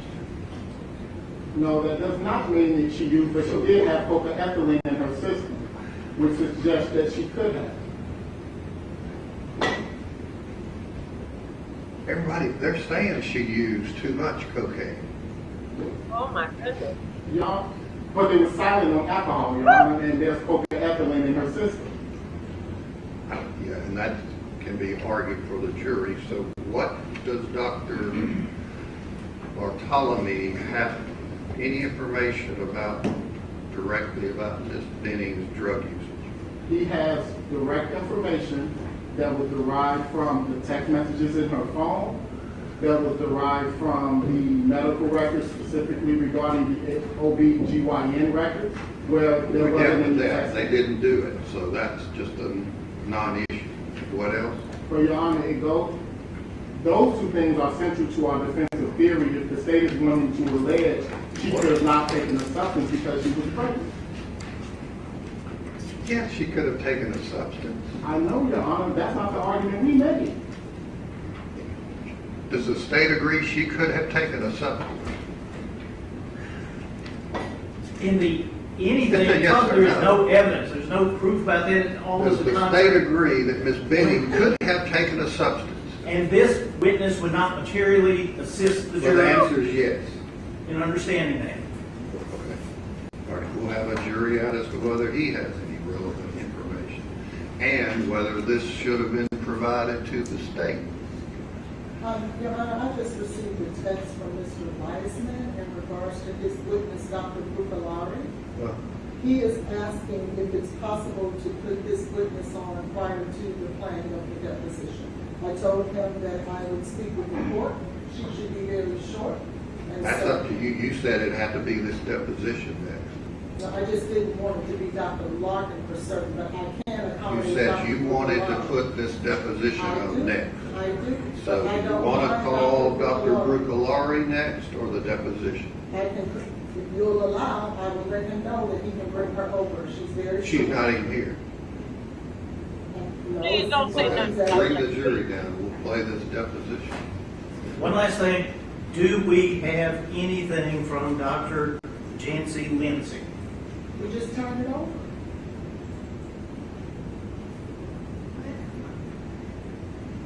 Is that the notes that you were throwing around? Those Joe? are not even notes. Those are articles that she relies on. It's not Jinx material.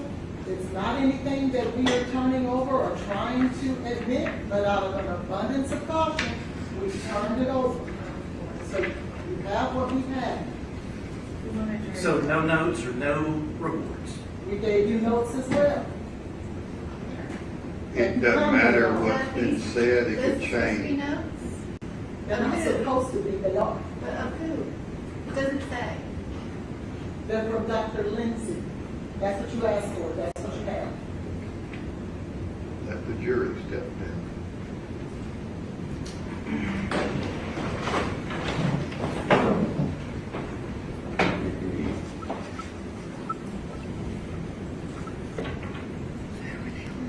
Y'all, that's the guy that's on trial.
Who's the next witness on behalf of the defendant? The defense calls Alyssa Smith by deposition. Okay. All right. Ladies and gentlemen of the jury, this witness, by agreement, their deposition was taken since they were unable to be here this week or some reason that the party's aware that they couldn't be here. So that's going to be played for you, and you can analyze that testimony as you would if the person was here and live and in person. Okay.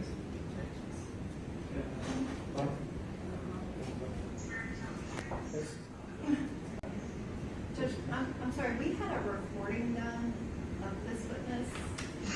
I don't know. I think this is the. What did you say? That's not how we had the deposition recorded, but if it, I don't know if it's. That's the court reporter's recording. Correct. We had somebody from our office that came and videotaped it. Is this not, okay? I don't know. I haven't seen this, but I'm sure it'll be fine. Oh, all right. Just for the record, this is the deposition of Alyssa Smith related to State versus Blaze Taylor on Friday, April 17th, 2026. Ms. Smith, could you please state your full name for the record? Yep, Alyssa Smith. And could you spell your first name for the court reporter? ALYSSA. Ms. Smith, where are you employed? Vanderbilt Lifeline. And you said Vanderbilt Lifeline, is that correct? Can you explain what is Vanderbilt Lifeline? We provide free hospital care across a bunch of different service lines, from events to flight to ground transports. And what is your position? I'm a critical care paramedic. Can you explain what the critical care paramedic does? We provide life-saving interventions in pre-hospital setting. And that pre-hospital setting, can you describe, are you on an ambulance or some type of vehicle, or where are you normally physically working? In my current role, I could be positioned on an ambulance, or I can just be in a venue. It just kind of depends on my assignment. And would you ever sometimes be at Vanderbilt University Medical Center? Working currently, no. You guys, give me one moment. I got to call the alarm people, okay? But I am here. I just got to step away for a minute. In my current role since fall of 2023. And prior to fall of 2023, what did you do? I was working in the ER at Vanderbilt Adult. And what was your position in Vanderbilt's emergency department? Paramedic. And can you describe what was your role in patient care when you were a paramedic in the Vanderbilt Emergency Department? We were mostly support for the nurses. Anything that they would need, IVs, medications, we would work traumas, anything that would come in. We were just kind of support for the doctors and nurses there. Okay. And that position is an EMT position, but it's a position at Vanderbilt Hospital. Is that correct? Yeah, it's a paramedic position. And so there are other paramedics that would work for National Fire Department with ambulance services. Is that correct? Mm-hmm. Okay. And specifically, were you working as in that position as an EMT at Vanderbilt Emergency Department in February of 2023? Yeah, I was working as paramedic. And were you working specifically on the night of February 25th, 2023 into the early morning of February 26th? I was. And while you were working, were you involved in providing any patient care to patient Jade Benny? I don't remember.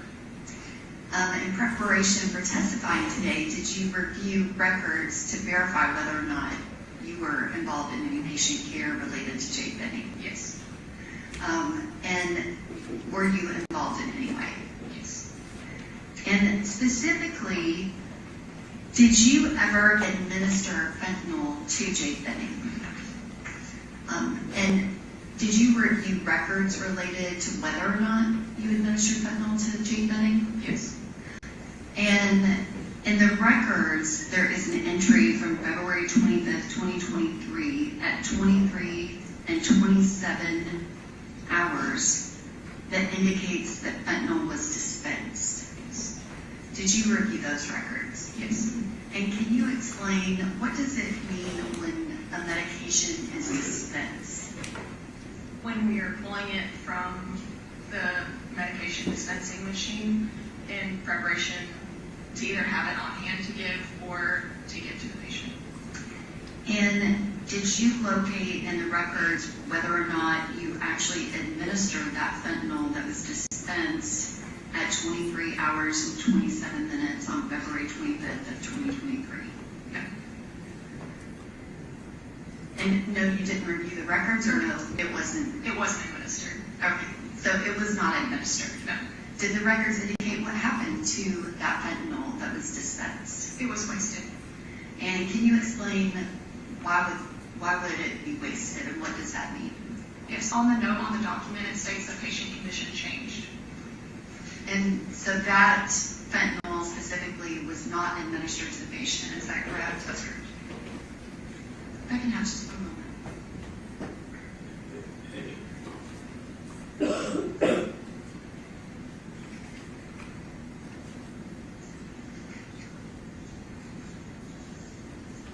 Thank you, Ms. Smith. I don't have any other questions.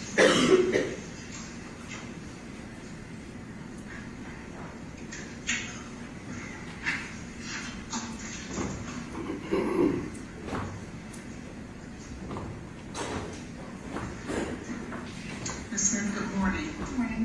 My name is Letitia Quinones Hollins, and I'm going to be asking you some questions. If at any time you don't understand anything or feel like I need to rephrase, please let me know, and I'll do my best, okay? I want to talk to you a little bit about your background. Are you from Nashville? I'm not. Oh, where are you from? Arkansas. Okay. And what part of Arkansas are you from? Jonesboro. Very good. When did you come to Nashville?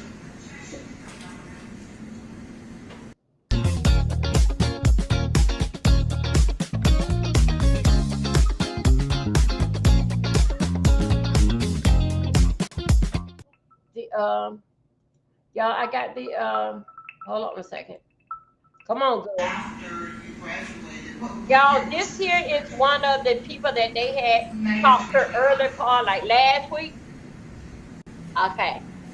But I am here. I'm just getting back with the cable people on the phone. I mean, the Metro people about their alarm. 26. And so then if we go back to 2023, were you in school then? You have to speak out loud so she can. Sorry, That's okay. Yes. Okay. And what year were you then? What age was I? No, what year of college were you? I started in fall of 2021. Okay, and went straight through. Okay.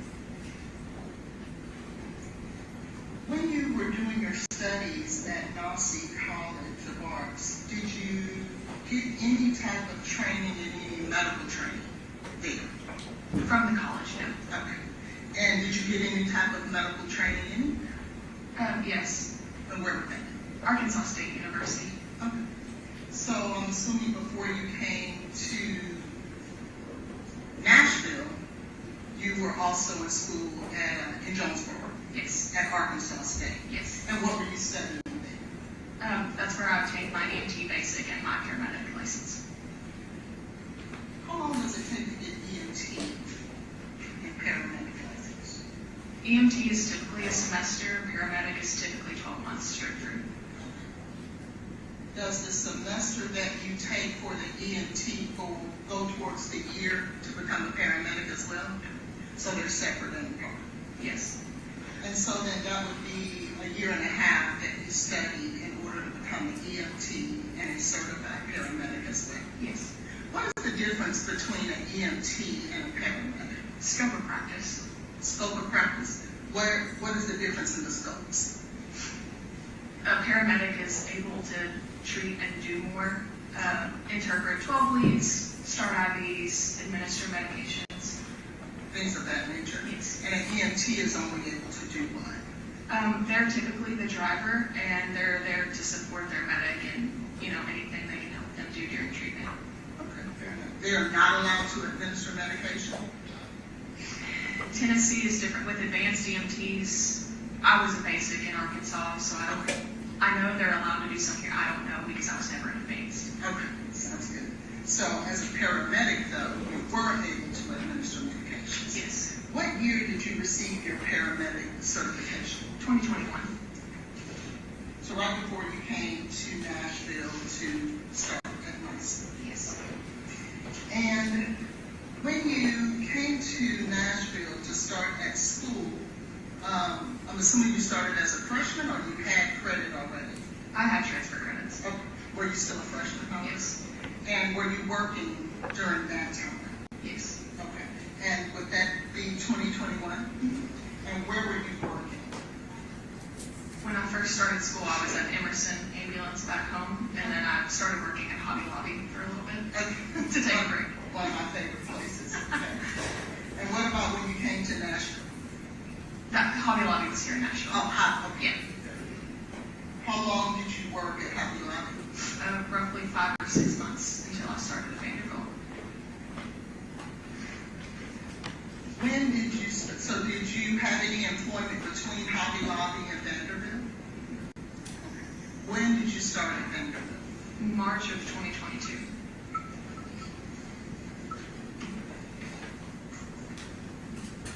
And what position did you start off?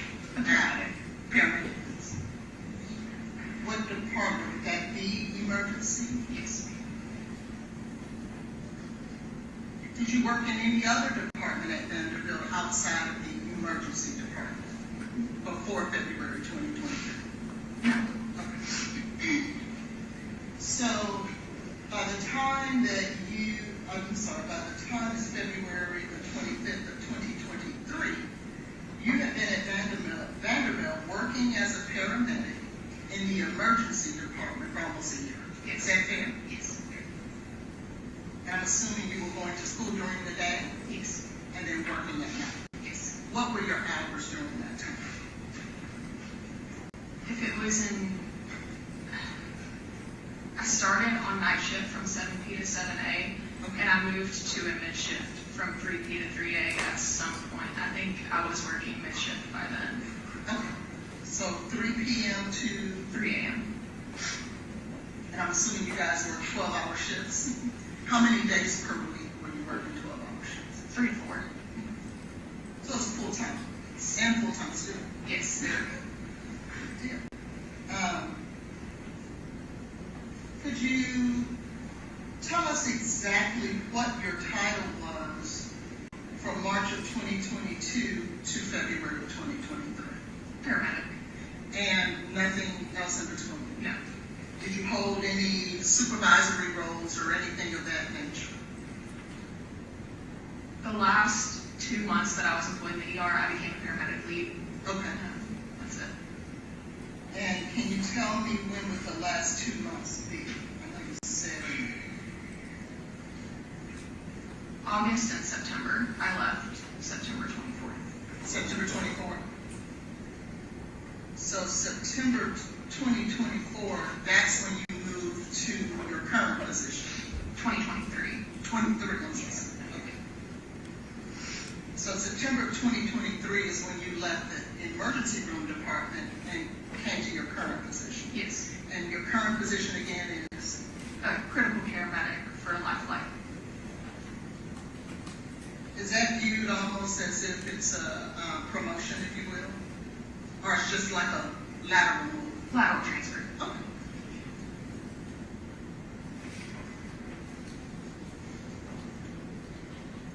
In your position as a paramedic in the emergency department back in 2023, February, tell us exactly what your daily, average day responsibilities were. So I would come to work, clock in, check off all of our equipment throughout the department, look at the board, see what patients we had, get off-going shift report from off-going paramedics, and just help wherever the nurses need me and whatever I was told to do. When you say check equipment, what type of equipment are we talking about? Our crash carts, our trauma equipment, all of our cabinets, all of our carts, make sure everything's stocked for the shift. Okay.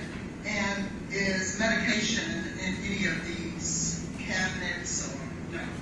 So what would be in your carts and cabinets and things of that nature? IV supplies, I'm trying to think, like bandaging things, basic things. Almost like support supplies for the nurses and things of that nature. Okay. So you will come to work, you check the equipment, see what patients are there in the emergency room, and then I'm assuming you then wait for someone to give you instruction as to where they would need your support. Yes. Who would primarily be the people who would come to you and ask you for support? Would it be the nurses, doctors? Yes. Both? Yes. Okay. Was there a particular doctor and or nurse that anyone was assigned to? No. It could be anyone. Yes. How many, if you know, how many nurses would you say would be on duty at any given time at Vanderbilt's emergency back then? I do not know. You know? Okay. You know how many patients the emergency room department, in terms of rooms, how many rooms of patients do you guys take there? I don't have an exact number. I know we go up to 38, like physical rooms. 38? But it could be more, not 100%. Yeah, I've seen sometimes where they have patients in hallways because they don't have enough rooms. Who would have been your supervisor back then? As our paramedic supervisor, it would have been Eric Frank. Eric Frank?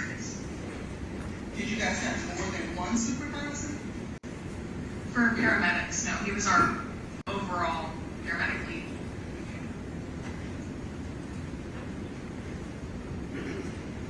So outside of Mr. Frank, everyone was in the same role and position? Yes. Were you supervised directly by any doctors and or nurses? No. And so you, on February 25th of 2023, I'm assuming based on your prior answer, the only reason you remember that you were working that particular day is because you checked the records. Yes. And that makes sense, right? It was 3 years ago. And you're stating that you were on duty there from 3 p.m. to 3 a.m. during that time? I believe if it was my normal shift, then yes. I don't know exactly what my shift was.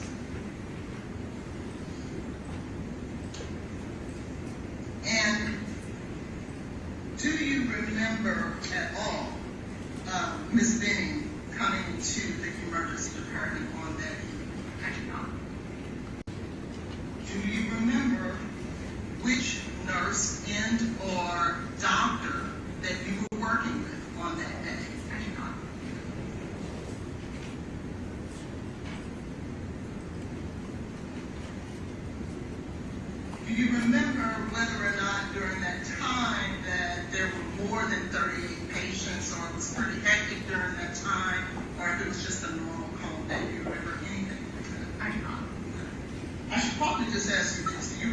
anything about that day? I do not. And trust me, it's fair. That was 3 years ago, so that's fair. Okay. During your position and your daily duties at the emergency department, do you ever have interaction with family members or things of that nature? Yes. And what type of interactions would you have with individual patients, family members, and things of that nature? If they're in the room, treatment plan of what we're doing and what's going on and everything. Would you be the individual that communicates that treatment plan to the family members? It's typically the MDs, but if we come in and we start doing something, that's when I would explain what was going on. And when you say that you would explain what was going on, you would explain what? Like, hey, I'm about to start an IV. Oh, Typical things. not what the doctors are going to do, just this is what I'm doing to you. Correct. Now, do you have any authority to, on your own, determine what type of medication a patient should receive? Not in the ER. Not in the ER, okay? Do you have, on your own, any type of authority as it relates to any type of treatment, not medication, but an IV and or a bandage or anything like that? Can you assess a patient on your own and say, this patient needs an IV or this patient needs a bandage? I have to obtain orders from the doctor. I'm sorry? I have to obtain orders from the doctor. From the doctor. Can you obtain those type of orders from a nurse? No. Only a doctor. Yes. And so when you looked at the records for Ms. Benning back on February 25th of 2023, I'm assuming you noticed, like we all, that you had pulled some medication that day. And you said before that you dispensed medication. Yes. Tell us again exactly what dispense means in the EMT emergency room department world. Pulling it from the machine that stocks it, where it's stored. Just pulling it out of the machine. Okay.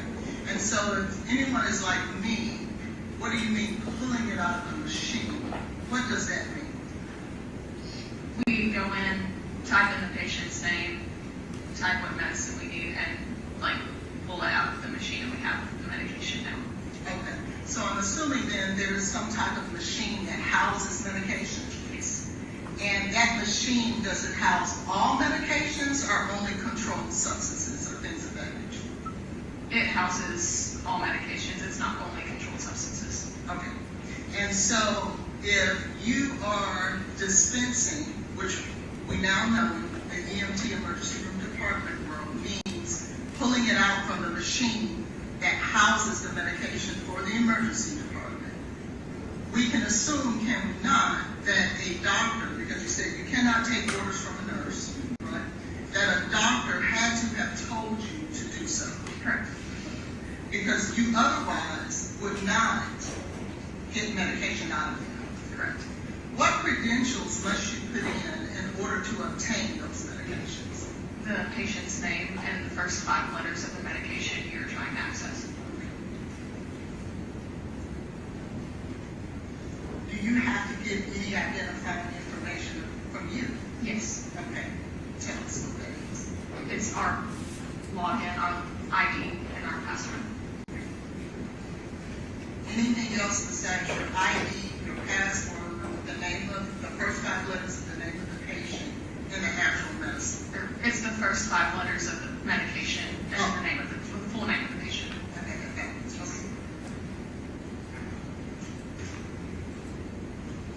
Do you have to give the patient's date of birth?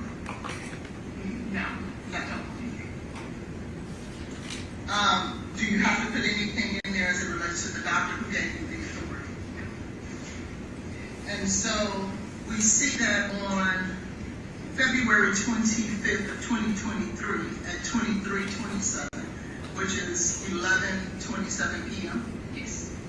That you first pulled midazolam. Yes. What is midazolam? Another name for it is Versed, and it's just a sedative. A sedative, and it means that it does what to a patient?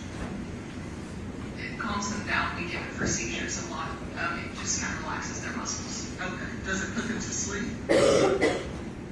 Patient dependent. Okay, so it can make you drowsy, but it's not an agent that puts you under. It can't. It depends on the patient. Everyone handles meds differently. Okay. So it depends on the patient. Well, let me ask you this. If someone wanted to cause someone to go into an unconscious state, would they use midazolam in that type of arena to make that happen? Yes. And then we also saw that you also pulled fentanyl. Yes. What is fentanyl? It is a pain medication. Is it also used as a sedative? No. It is solely for pain. Yes.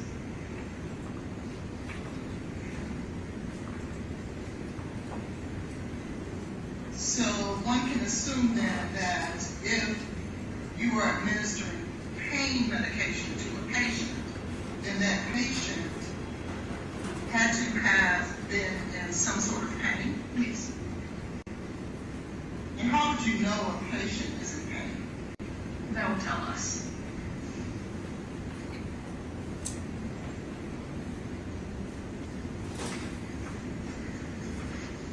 I noticed, if I could, you reviewed your records when you Yes. prepared for today? Yes.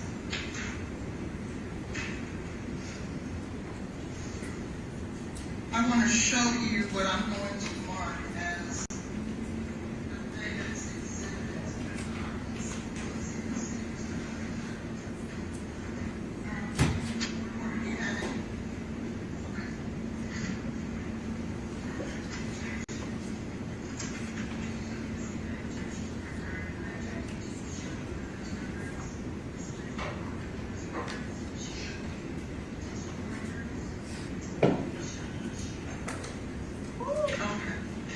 Oh my God, thank you guys. You guys okay? Just give me wait a minute. I'm going to mark. Sorry, I got to come in here and get my purse. I'm on the phone, you guys, with the handling some business.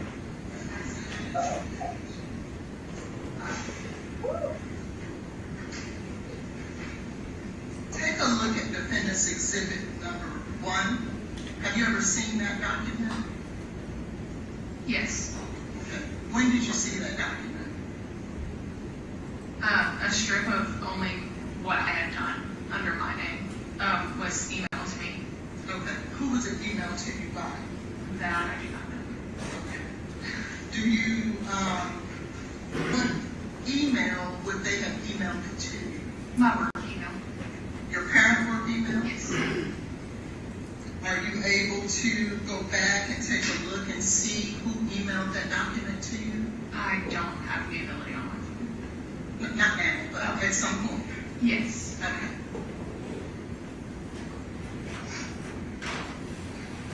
Do you remember when it was emailed to you? No. Was it this year? Yes. Was it in preparation for your testimony today? Yes. And you just don't remember who it was? Who have you been in contact with in preparation for your testimony today? My lawyer. Who is your lawyer? Anthony Bills. Have you been in contact with anyone else? No. I got the subpoena emailed to me and that was it. So then the only person that you've been in contact with as it relates to your testimony here today was your attorney? Yes.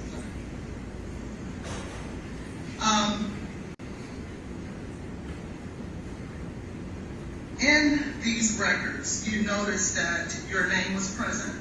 Yes. Do you also notice where it states ABS override pool? Yes. What does that mean? It means if we have a patient coming in or a patient that needs emergency medication right in that moment, we can go in and override and just pull the medication that we need as told by a doctor. Okay. Why would you need to override it? because they don't have time to go in and put the orders in the computer. Because it's an emergent situation and something's happening that would need those medications. Okay, so is there another protocol for or dispensing, medication outside of this ABS override that would not require an override? No. So in every instance that you want medication, you have to do an ABS override? Oh, no. Okay. So what would you do if it wasn't an override? The orders would be put in by the physician, and we would go in and be able to pull them. Okay, so then what you're saying is that the normal protocol is that a doctor would put in orders for medication. Yes. And it is because of those orders that you can then go to the machine that houses the medication. Does that machine have a name, by the way? The Omnicell. Omnicell? O-M-N-I? S or C-E-L-S? Yes.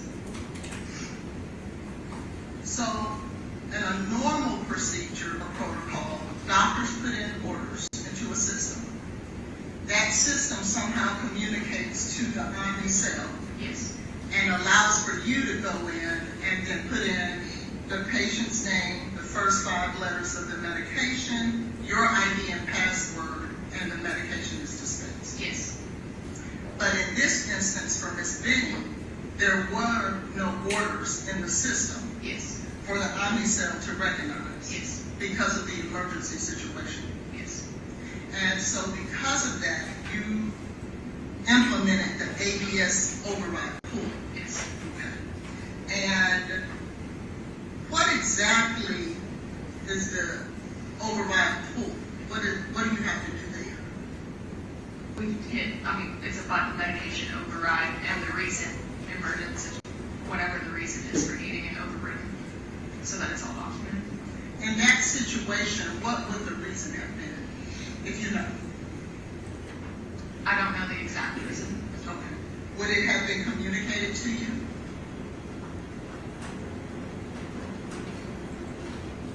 Yes. Okay. Who would have communicated that to you? The pharmacist or the doctor. Okay. Is it required for you to put in that reason every time you do an ABS override? Yes. Without that, you cannot administer it. I'm sorry, dispense it. Correct. Okay. And so then we can assume that when you did this ABS override pool, there was a reason stated as to why you were able to do that. Yes. When you put that reason into the system, are you also inputting the individual who communicated the reason to you? No. Just only the reason? Yes. Okay. How many doctors would you say are on duty at any given time during the 3 p.m. to 3 a.m. shift? I don't have an exact number. Would it be more than 1? Yes. Okay. More than 5? Yes. More than 10? I don't believe so. Okay. So somewhere between 5 and 10. Fair enough.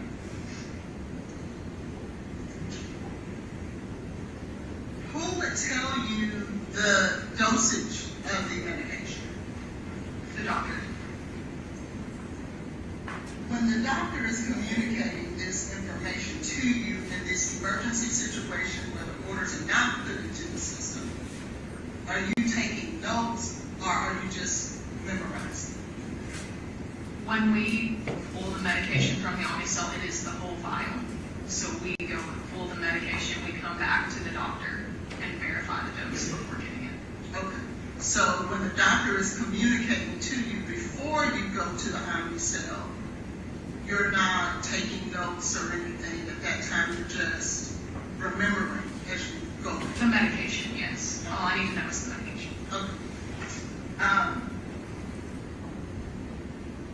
So because we see in these records that there was a fentanyl pool, there was a midazolam pool, and an override situation, then we can, based on what you just testified here today, assume that there was a doctor who communicated this information to you in terms of what the patient needed. Yes. Now, when you dispense the medication, who administers the medication? Meaning, who gives the patient this medication? Either myself or a nurse. Not the doctor? Typically, no. Okay.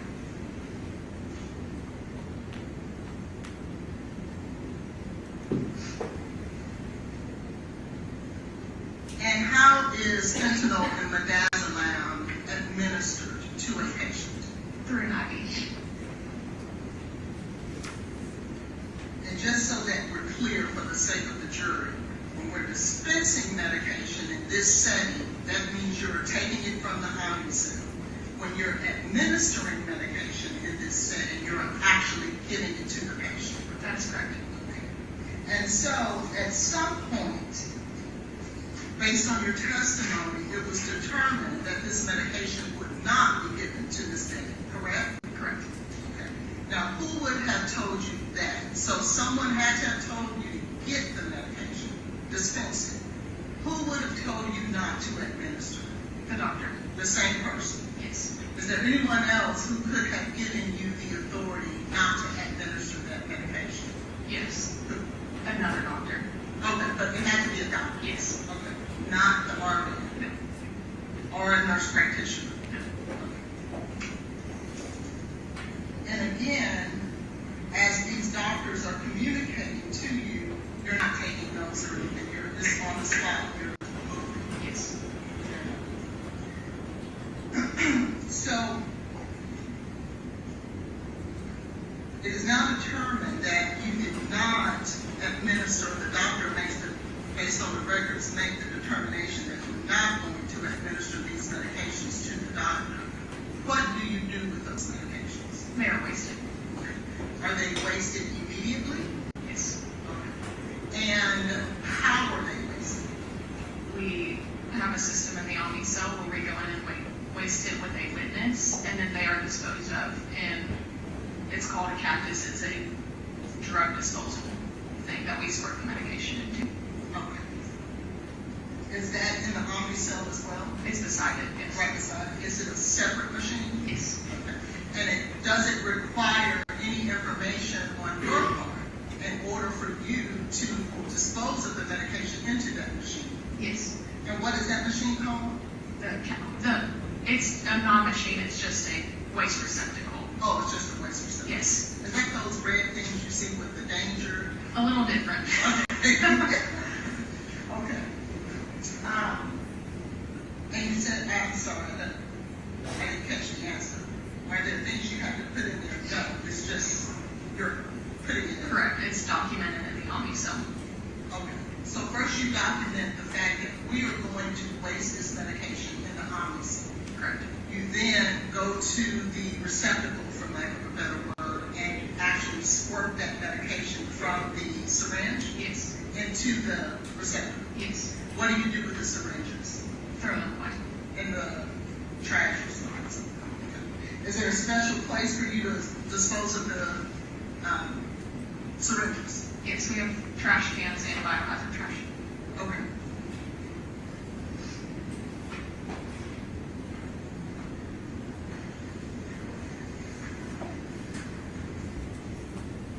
When you dispose of the medication and you're inputting it into the IV cell, are you also putting the reason that you're disposing? Yes. And where are you getting that reason from? The doctors. Or are you having to list the doctor's name that told you that? No.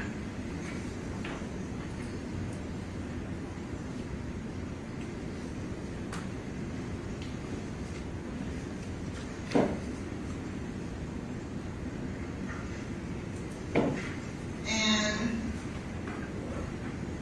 you stated, I think you said something about the patient changed, and that's how you knew that you disposed of it. How did you know that you disposed of that medication? For Ms. Denning particularly? Yes, in the report, it states that I wasted it, and under the reason it states patient condition changed. Okay. And what report are you speaking to in that regard? It's a continuation of this report. Okay. A continuation, you mean medical records? No, it's all of it's in the medication report.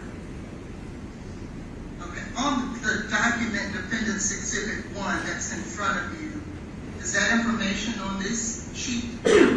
So there's another document somewhere that states that? Yes. But it's not a UNC medical record? Yes, it is.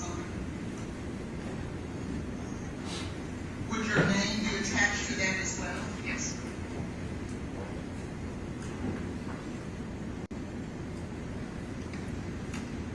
Have you seen that document? Yes. When did you see that document? It's the same one I was referring to, or I don't know when it was sent to me.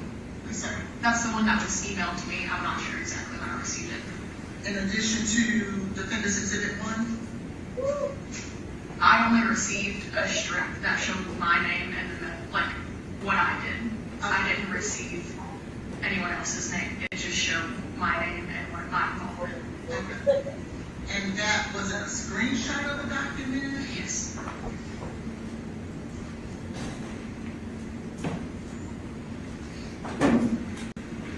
So then it would have been attached to an email?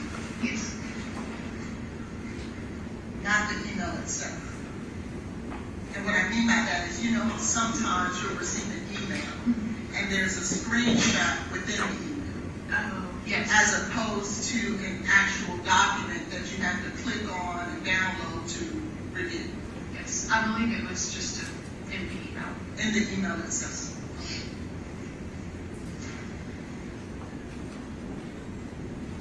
And just so we're clear, because I don't want to confuse that, what you received is different than Defendant's Exhibit 1. Yes, it's less information. It is only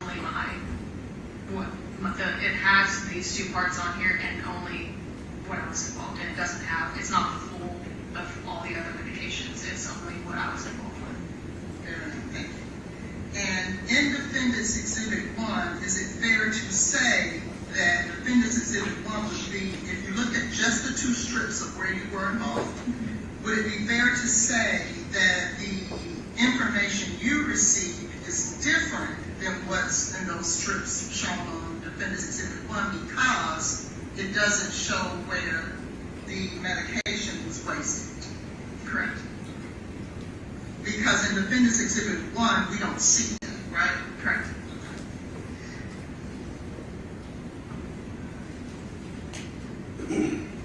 When we see the statement, "Do not tube must always be secured," what does that mean? If you know. Oh, is that on here? Yes, ma'am.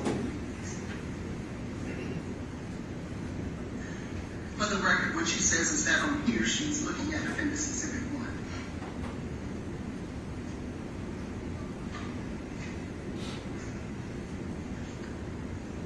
Where on the, oh, there it is.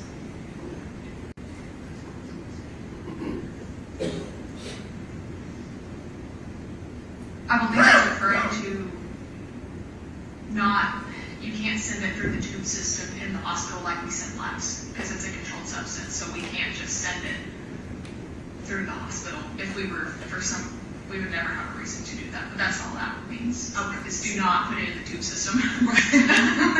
Let's keep those separate and secure. Yes.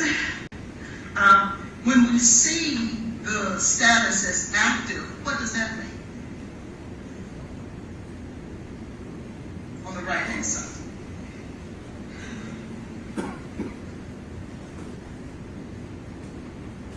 I do not know. Okay. When you look at it, it says ordering mode standard. What does that mean? I also do not know.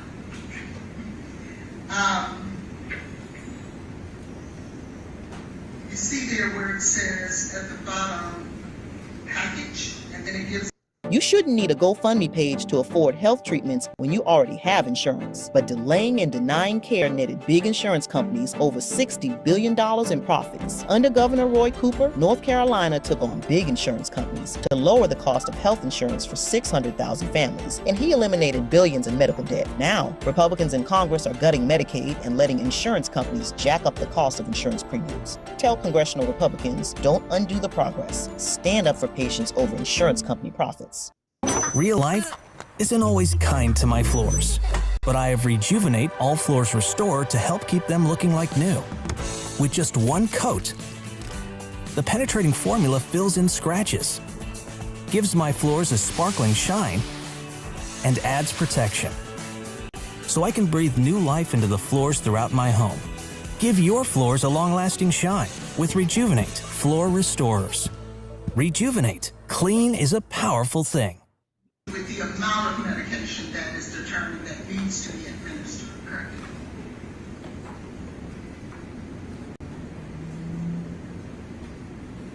When you, and if you know the answer to this question, you can answer it if you don't. When you see fentanyl, well, let me back that up.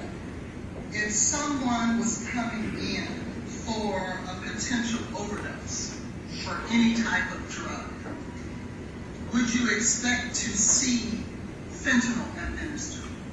If you know the answer, if you don't, that's fine. I do not know the answer. And reason being, because you're not the one who made those determinations, right? So that was an unfair question. I apologize.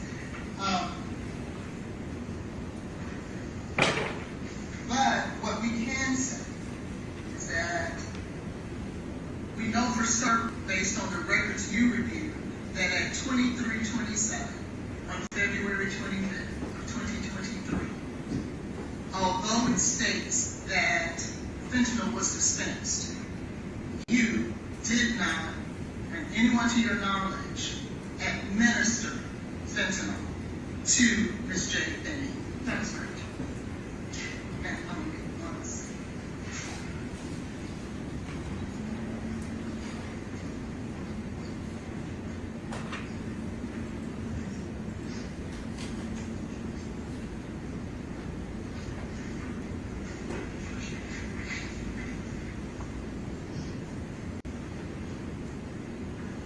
So, Ms. Smith, we're going to, I'm done at this time, but, and this is beyond your purview, but I want to say it on the record. We would like for you to grab that document, that medical record, where it states that you actually disposed of it, so that we can, at some point, talk to you again about it. And we'll work with the prosecution to that regard, okay? But we do want you to look. Okay. All right, at this time, I'm passing this.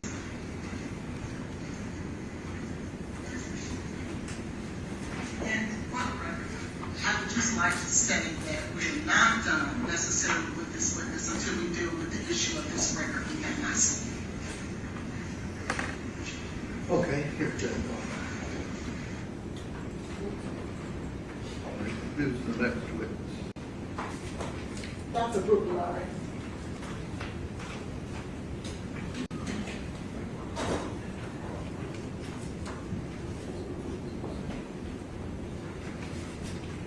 And I believe, Ms.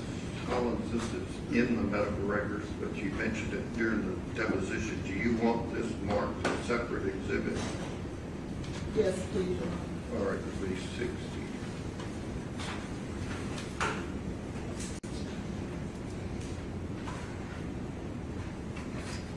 Your Honor, I would just renew my request that Dr. Larry not be asked about any testing that's not admitted as evidence as an exhibit. Okay, I would have said not. Larry, step up.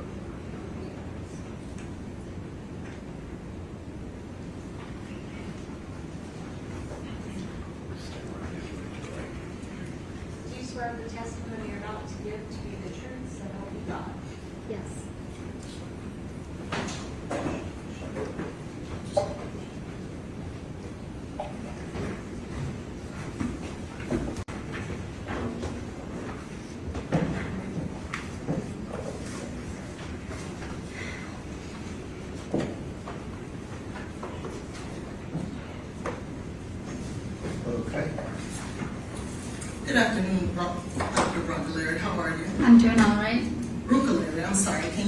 state your name and spell it for the record? Sure, it's Dr. Rebecca Bruccoleri, R-E-B-E-C-C-A,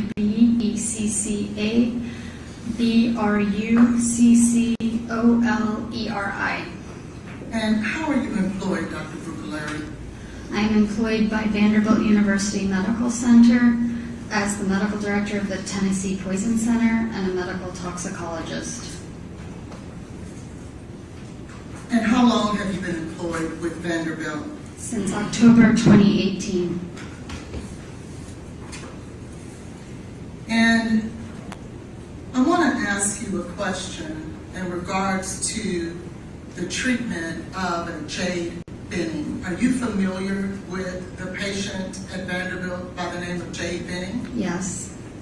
And do you remember about the time that she was being treated at Vanderbilt? Yes. Was there an occasion where you were involved with her treatment? Yes. Can you explain to the jury exactly what your involvement was? Yes. I was called shortly after she was admitted to the ICU to assist in drug testing because there was concern that Ms. Benning had been poisoned. And do you remember about the time that she was admitted to the hospital? She was admitted at about 9 to 10 p.m. on February 25th, 2023. And who contacted you? Well, let me ask you this. What is your role there at Vanderbilt directly? I provide inpatient and outpatient medical toxicology consults. Okay. What exactly does that mean? So I can provide advice on toxicological cases, so whether or not someone's been poisoned, intentional overdoses, unintentional overdoses, adverse medication reactions, and envenomations. And you just stated something about unintentional overdoses. Is that what you stated? Yes. Okay. Can you explain to the jury what exactly that means? So a prime example of an unintentional overdose is if a small child finds a pill on the ground that one of their caregivers has left and ingested it, and the management of that. And so what would your involvement be in a case like that? So I would provide advice on how to treat the poisoning. It could be a myriad of drugs that could be one, but for example, something like a blood pressure medication could be ingested by a small child, and then I would provide treatment recommendations to the team on how to manage that. When you were notified, or let me ask you a better question, do you remember the exact day you were notified in regards to Jade Benning's treatment? Yes. And who contacted you? The ICU team. And for what purpose were they calling you in specifically as it relates to Jade Benning? They wanted help with extended drug testing. And what type of service did you provide? I provided advice on extended drug testing. Did you have an occasion to pull urine for or from Ms. Benning? Meaning, did you order a urine analysis or a drug test, drug screen? I did help with drug testing. Okay. And do you remember what day that was? So I assisted in ordering, I don't remember the exact date and time for each time that I called the lab, but I assisted on add-on testing for urine that was already in the lab, and then at the end of her hospital stay, I helped order arsenic testing. I want to draw your attention as to whether or not, well, let me ask a better question. Once that you order testing, where do you send your testing to? Meaning, where do you go? What lab do you utilize for your testing? So for the add-on testing, there were 2 labs that I had advised or helped with ordering for. That was NMS Labs and Arup Labs. And then for the arsenic testing, that went to Arab Labs. And I would like to show you what has been marked now as, well, I'd like to show you an exhibit, please. What referencing? No, I want to show you my exhibit that I'm handing her. It's not offered to evidence. Your Honor, Dr. Bergolieri cannot authenticate documents, but it's very specific. She needs to be called about what's already been introduced. That's what I meant. You said it was an exhibit. What number? No, it's not an exhibit that's already been introduced. She's a witness. I don't understand why I can't give her a document, and if she can authenticate it, why am I not allowed to enter it into evidence?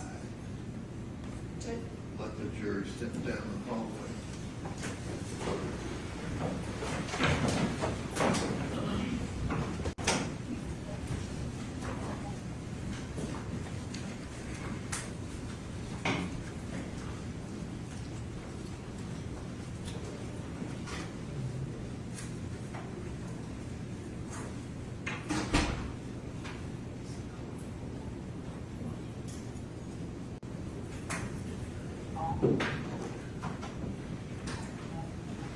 Is this something General Norman you referenced before this witness was called?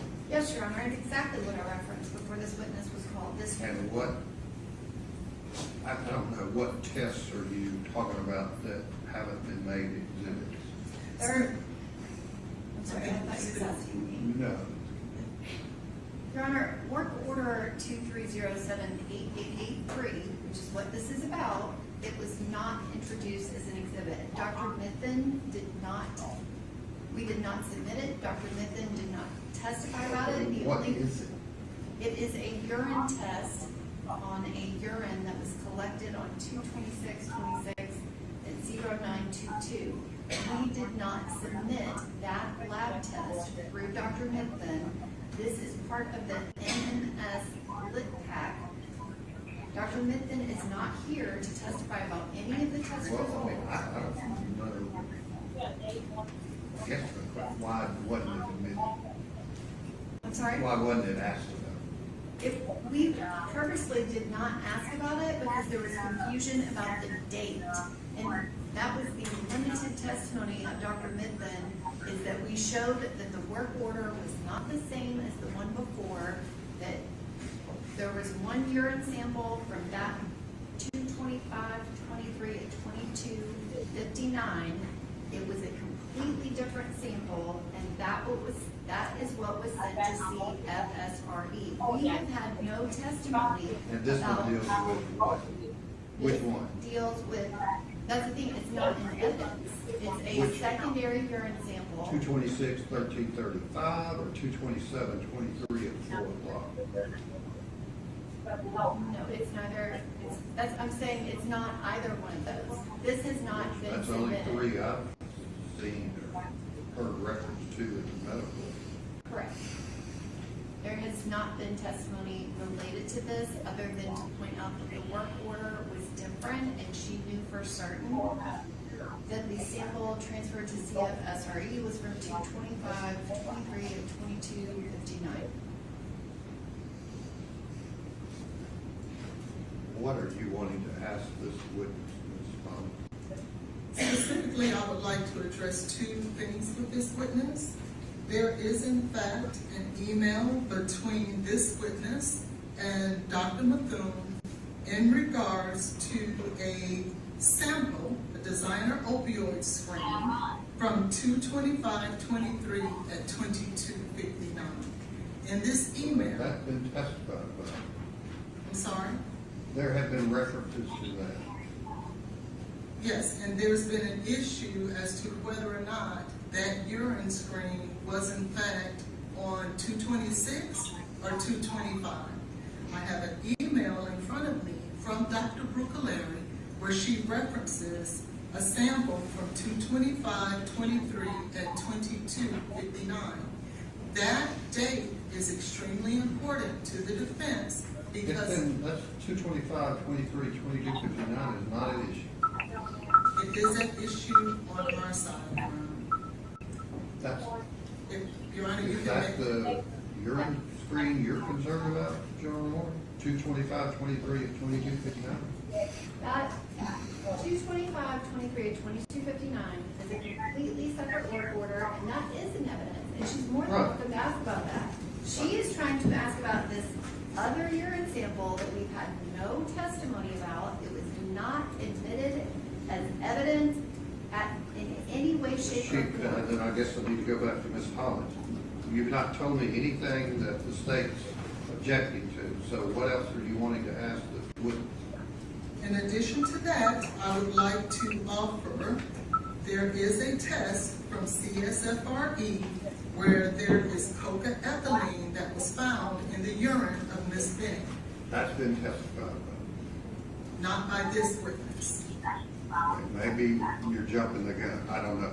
She's apparently not asking about any other urine screen. Judge, this email is about a urine screen that is not in evidence at all. NMS has not testified to it. Well, that doesn't make, Dr. that doesn't Larry matter cannot anything. authenticate anything about the results of this test because we would have to have the NMS toxicologist to There's testify not been about it. testimony about it. You're saying the only testimony about cocoethylene was from a blood test. No, Judge, I'm talking about the emails and the first test that she wants to ask about. There's been testimony about cocoethylene, right? Okay, so we're talking about a separate issue. Coming from where? Judge, which CFSRE report are you referring to? 2023-0090. I have no objection to her asking That's about. what I said. It sounded like we were jumping the gun. I was going back to the original because you referenced a urine screen, and She was talking about a urine screen. so she's not going to be allowed to. Okay. Show Ms. Holland the group of things that you're holding there when you're talking about objecting, and see if she has any plans of going into that. It says, You know, I didn't realize that my evidence was confined to what the state offered it to Well, evidence. you would have to be, there would have to be a foundation for it. Who did it? And wonder what, so what is your answer to her question? I'm not trying to offer those test results. She's not I am trying to offer. speaking to this email written by this witness referencing a urine sample from 2/25/23. The purpose of that, Is that an issue? it is to. I'm not asking you. Oh, I'm sorry. It is if she is going to get into the lab. She just said she wasn't. Judge. Is that accurate? That is correct. All right. And in terms of, I am wanting to get into the results of the coca-ethylene found in the CSFRE. In what, one of those work order numbers? This work order No, the is. one she just showed you on her file. No. It's No, not. on the manila file, you had two. This work order that the email is about is this work order that is not in evidence. The email is about something that is not in evidence. Is that accurate? I'm not trying to enter those results, Your Oh, Honor. okay. I am trying to simply enter an email from this witness referencing. a Show this witness that email and she can clear up what work order it's about. This is the- yes, of course.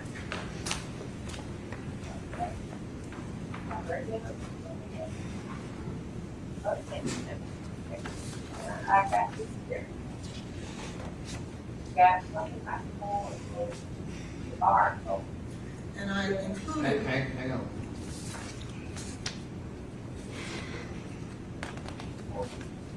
I think he got his cold down. You know what I'm trying to say? He got the picture down now. Yeah, he's got the stand. Our beautiful, I got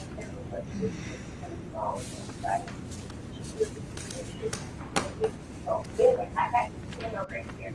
Is all of that information you're looking at, Doctor, concerning 225, 23, 22, 59 years? So,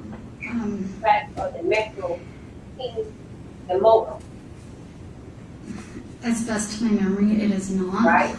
This is in reference to a different specimen number. So at the time this was done, which was April 6, 2023, there was some differences in lab collection dates and times to what was matched in the EPIC record. I am pretty sure this is referencing the lab that was actually done at 2/26, 2023 at 9:22 a.m. And this specimen did not ever go to CFSRE because it went back to the crime lab. So this is not. What you're wanting to ask about. So I'm not interested in getting in the results of that test. I am simply interested. She's saying this email applies to a total other work order that wasn't sent in MS. Again, I am not trying to enter into evidence any results from any test. Then why would you want an email about a test that wasn't tested? Because there's a date on there that is very important to Ask her my what you client's wanted to case. ask. Thank you. Is there a date that you are referencing in your email, Dr. Brooklyn? Yes, and I am saying at that time it was incorrect because when you backtrace this work order to the specimen ID into the EPIC medical record, it is a different date and time, which was not discovered until after this email was sent. And that's fine. I just want to reference the actual date that you have in that email. Back on April, I believe it's the 6th of 2023. The date that I have is 2/25/23 at 22:59. Thank you. That's all I needed. And then, She's saying that's not accurate. I understand. So you're The entitled to state, introduce relevant evidence, not evidence that's not relevant. the state has made it an issue that that date is not accurate. They have made that So an that issue. date's accurate. May I finish, Your Honor? 220. You're saying the state's saying 225/23 and 22/59 is not accurate? That is correct. They have stated that in their No, case they're in not chief. stating that. That's accurate. But you're asking about another work order that's not been testified to in the record, so how do we know what the results were? I'm not trying to get into the results. But you're of wanting that an email test. to confuse the jury about what's going on here, right? Sir, I'm not. Okay, well, I'm not allowed this email, so anything else? That's fine. All right, let the jury step I'm up there. not done. Oh. I have another test. As Okay. I stated, there is another work order that Dr. Brucaleri is aware of where Ms. Benning tested positive for cocaethylene. I simply want her to have the opportunity to testify about that because What it goes work to order my is that? clients. It is work order number 2023-0090. Was that tested Yes, it was. by Vanderbilt? Yes, it was tested by Vanderbilt, but what's in question is what went to CSFRE, which is, What? it went to the Center for Forensic Research and Education. But your hospital tested it and it showed what? So it went to NMS lab. So our hospital drew it, sent it to NMS The lab. hospital didn't test it. Our hospital sent it for extended drug screening to NMS. I do not. Vanderbilt Hospital test what she's asking about. Could you repeat the question, Your Honor? Did Vanderbilt Hospital test what this lawyer is asking about? I don't know if they ran tests on that sample She doesn't themselves. She has personal knowledge that Ms. Benning tested positive for cocaethylene. Is that accurate? Yes. From what source? That's from the Center for Forensic Research and Education. She didn't do the testing. But she has personal knowledge. It'd And be hearsay. she's a toxicologist, Your Honor. And she's treated Jay But Benning. you want everything to be reliable, right? No, what I would like is I for don't want this, everything to be reliable. may I finish, sir, please? Just answer my question. I You would want love- all the test results to be reliable. I would love for that. Okay. But Well, that's we not don't the have the case. people that did this test. Did you subpoena them? I don't need the people to be Well, then that she test. can't testify about the results of someone else's test. She can testify about her personal knowledge She doesn't because have personal knowledge. she just told you she did. It's from another testing agency. It doesn't matter, she got, Okay, well, I you can think make it's your right. ruling, Your Honor, and that's I fine. ruled, so that's out. Then So what is your else do you ruling? want? I just said it's out. Thank What you. else do you want to ask her about? There's nothing else. Okay, let the jury step in. Can I get my test back, please? Sure. Subpoena somebody from the lab.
My questions have already been answered. Okay. Do we need questions from the state?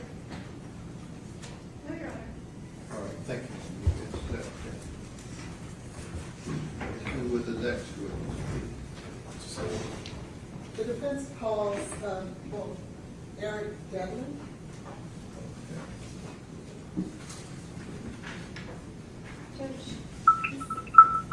All right, yeah, get here, somebody. Let the lawyers jump in.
You have a seat back there outside, sir.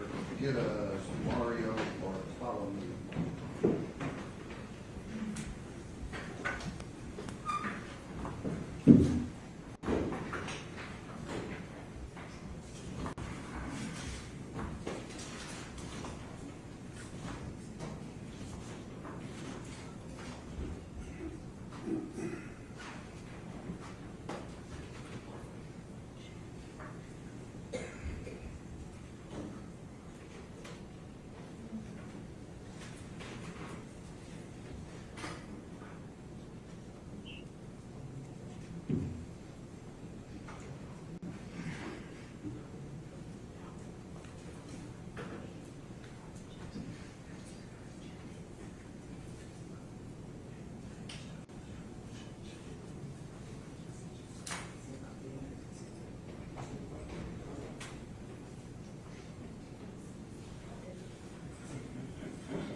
Swear to tell the truth, so you got it. I do.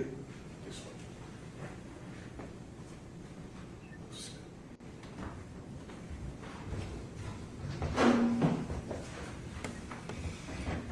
The attorney's going to ask you just some, I don't know about brief, but some questions in terms of the bottom line issue they're wanting to call you, okay?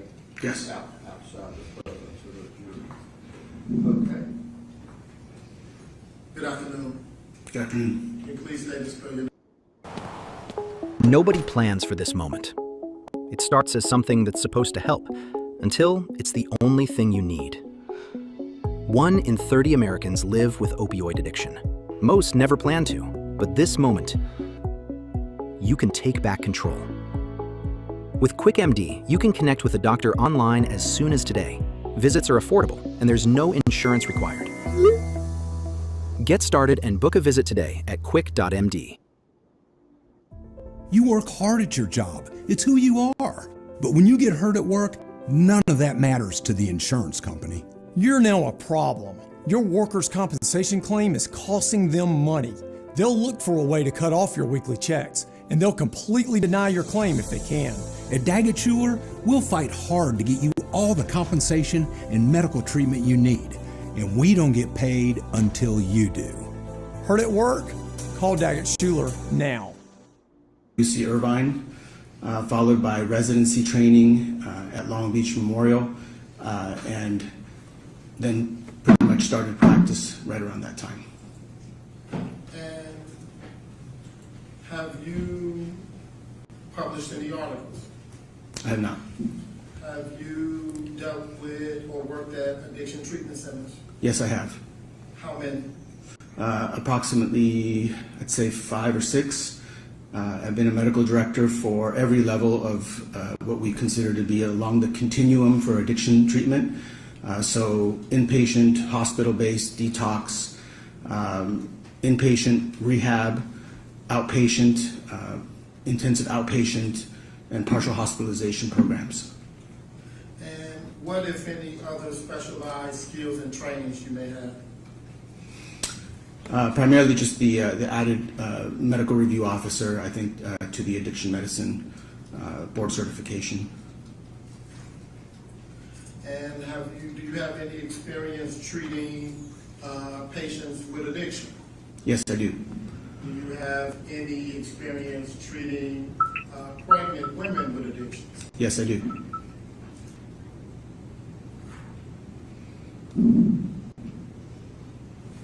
One second.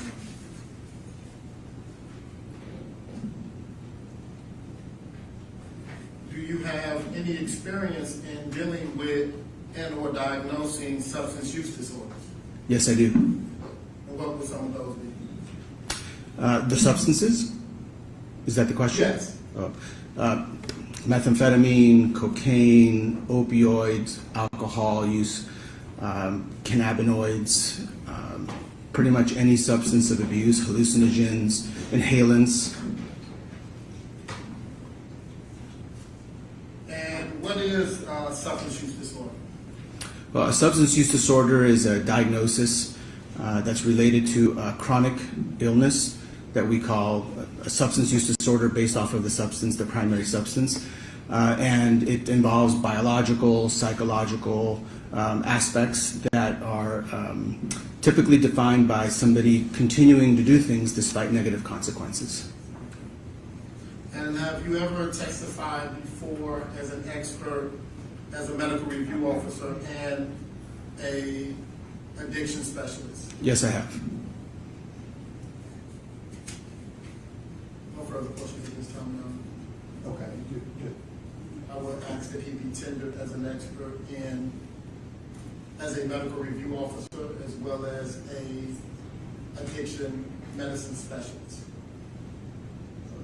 The state's not so much concerned with his qualifications, but with the relevance. What do you want him to opine for this review? I want him to opine for this. Okay.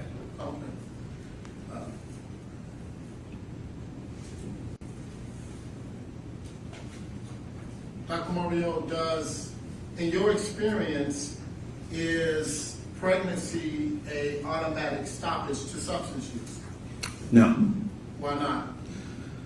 Well, because even though it is definitely a well-studied external motivator, in other words, if somebody is in the process of using substances and finds that they're pregnant, it is something that is associated with a higher likelihood of having motivation to stop using. But by itself, it's not something that's a guaranteed that somebody would stop using any substances. Okay. And what is addiction medicine trying to understand?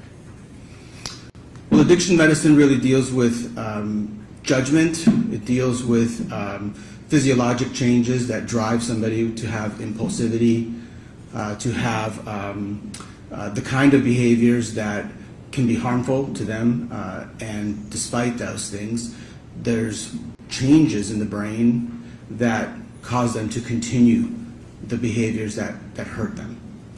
So a lot of it has to do with judgment, and a lot of it has to do with how substances interface. Can self-reporting in clinical settings, what is your opinion about self-reporting in clinical settings?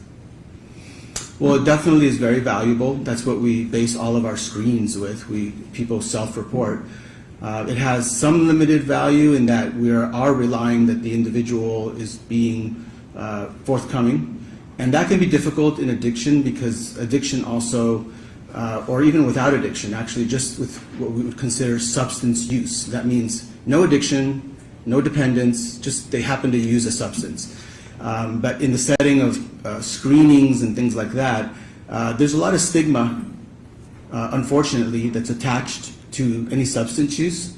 And so sometimes people, they have reasons to fear being forthcoming with certain things that have to do with substances.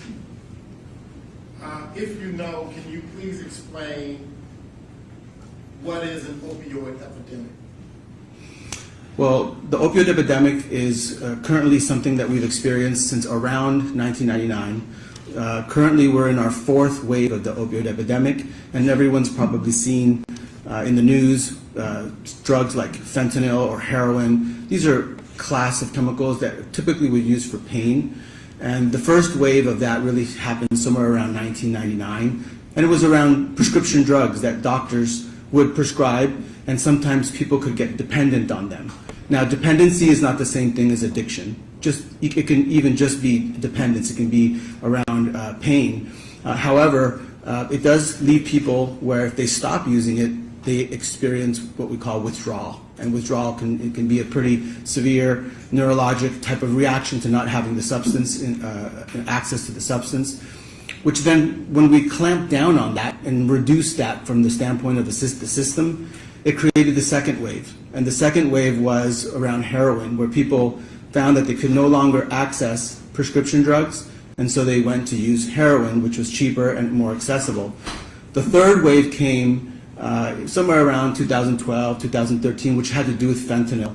And that was the beginning of what we see now, where you didn't even have to be addicted. You could just actually come into contact with a very potent opioid, a synthetic opioid like fentanyl, not from a prescription, but something that was either adulterated, added to something that you thought was something else, or the very thing in question being the fentanyl.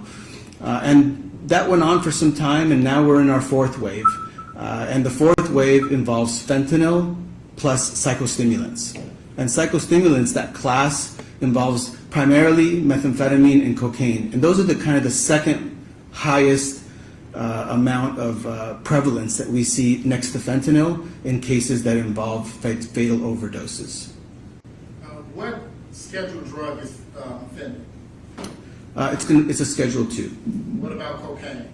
It's a Schedule 2. What about marijuana?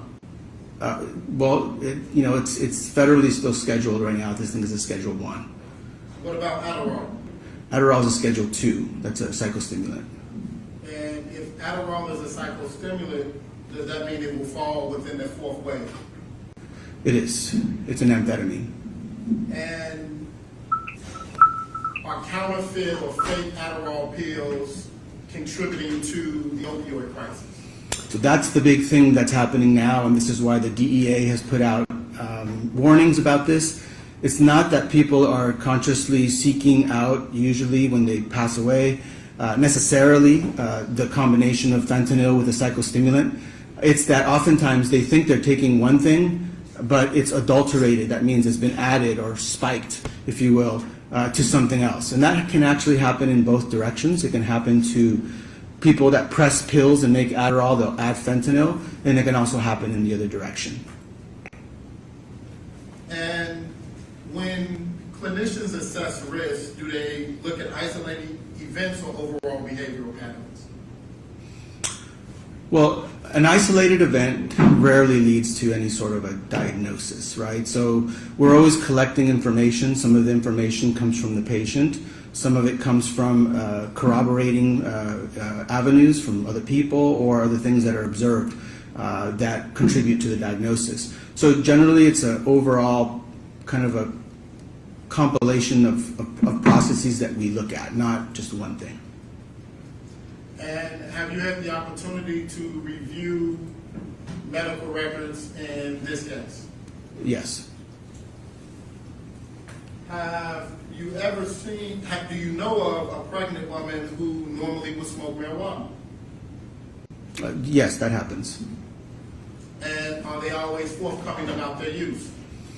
No. I mean, in pregnancy in particular, again, there's significant stigma, significant fear of consequences, child protective services, being judged. These things that are unfortunate that shouldn't exist, but they do exist, and I think they're even more marked in that group of people that have any sort of substance use. It doesn't even have to be cannabis. It can be any sort of substance. And in your expert opinion, who would be amongst the most stigmatized class of people when it comes to drug use? I believe it would be the actively pregnant woman. Would it be judges? I'm sorry? Wouldn't be judges? No, I think that there are states that still, and we've had this historically, that want to put women in jail for substance use. So rather than looking at it as a medical condition, they look to remedy that by illegal action to put people away. So I think that's pretty severe. We don't do that. We don't do that to any man that I know of in the same way.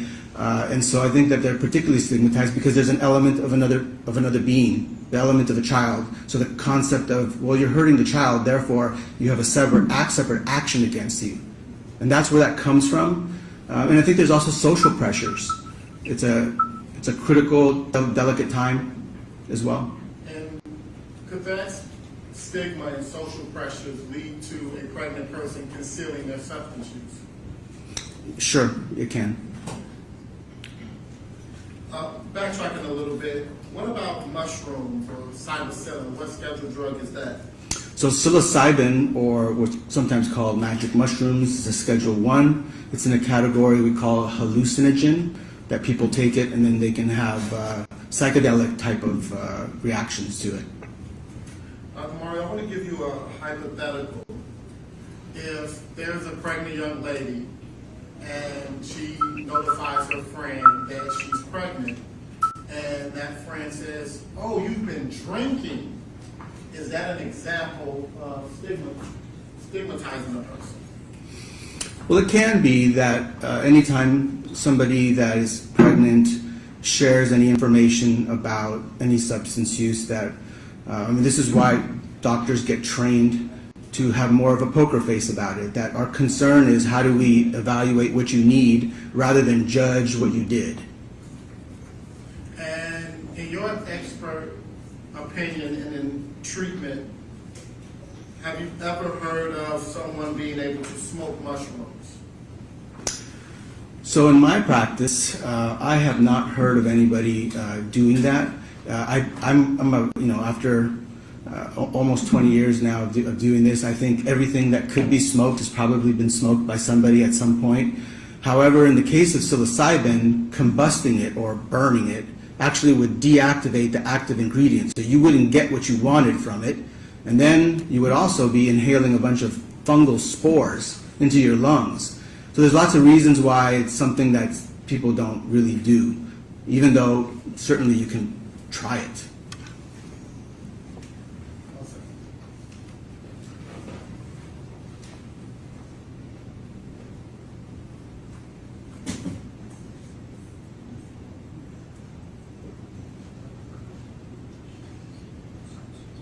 And lastly, if you could just talk a little bit about how substance use impacts, if at all, the prefrontal cortex of a person. Sure, that's really at the hallmark of all addiction. It's one of the most difficult parts to sometimes understand. People that have substance use disorders need help, and this is the reason we look at it as a disease, is because the parts of the brain that get affected, we know. We actually have studied it. We know the parts. And maybe the most frustrating part for a lot of people is how is it that somebody that maybe in other dimensions of their life function well, how is it that they can have this other component that is not functioning well?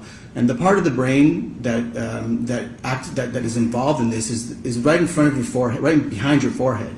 It's called the prefrontal cortex, and that's the part that controls judgment. It controls what we call executive function. It's the part that keeps you safe. It helps you make decisions. And unfortunately, certain substances impact the part of the brain that controls a neurotransmitter called dopamine.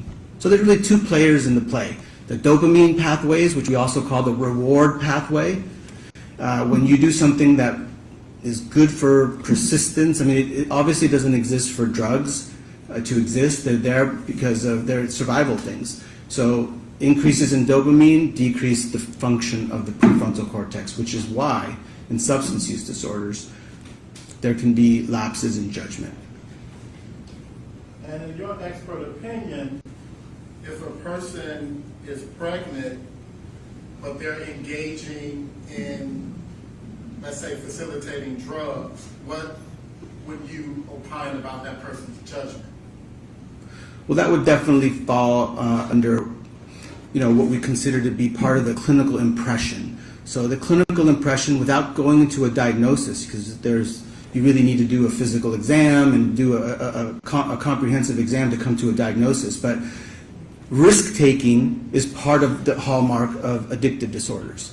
So engaging with a drug dealer in any fashion certainly would fall under that, whether you're an intermediary, whether you're buying yourself, whether even just associating. I think that would be one of the signs of many that we do include in our evaluation of what a substance use disorder might be.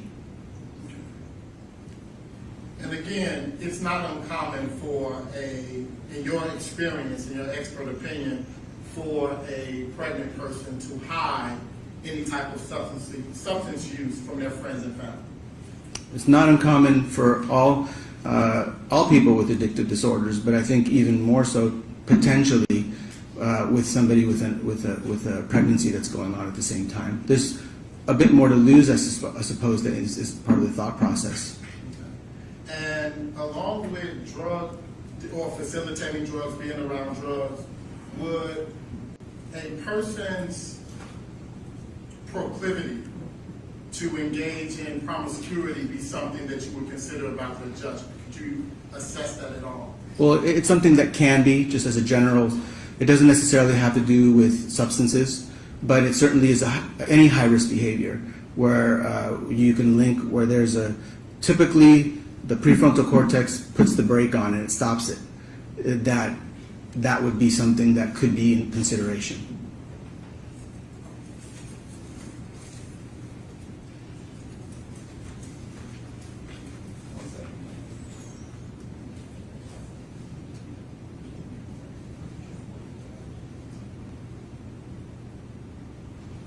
Your Honor, at this time, I would like to tender Dr. Mario as an expert, as a medical review officer, and an addiction medicine specialist.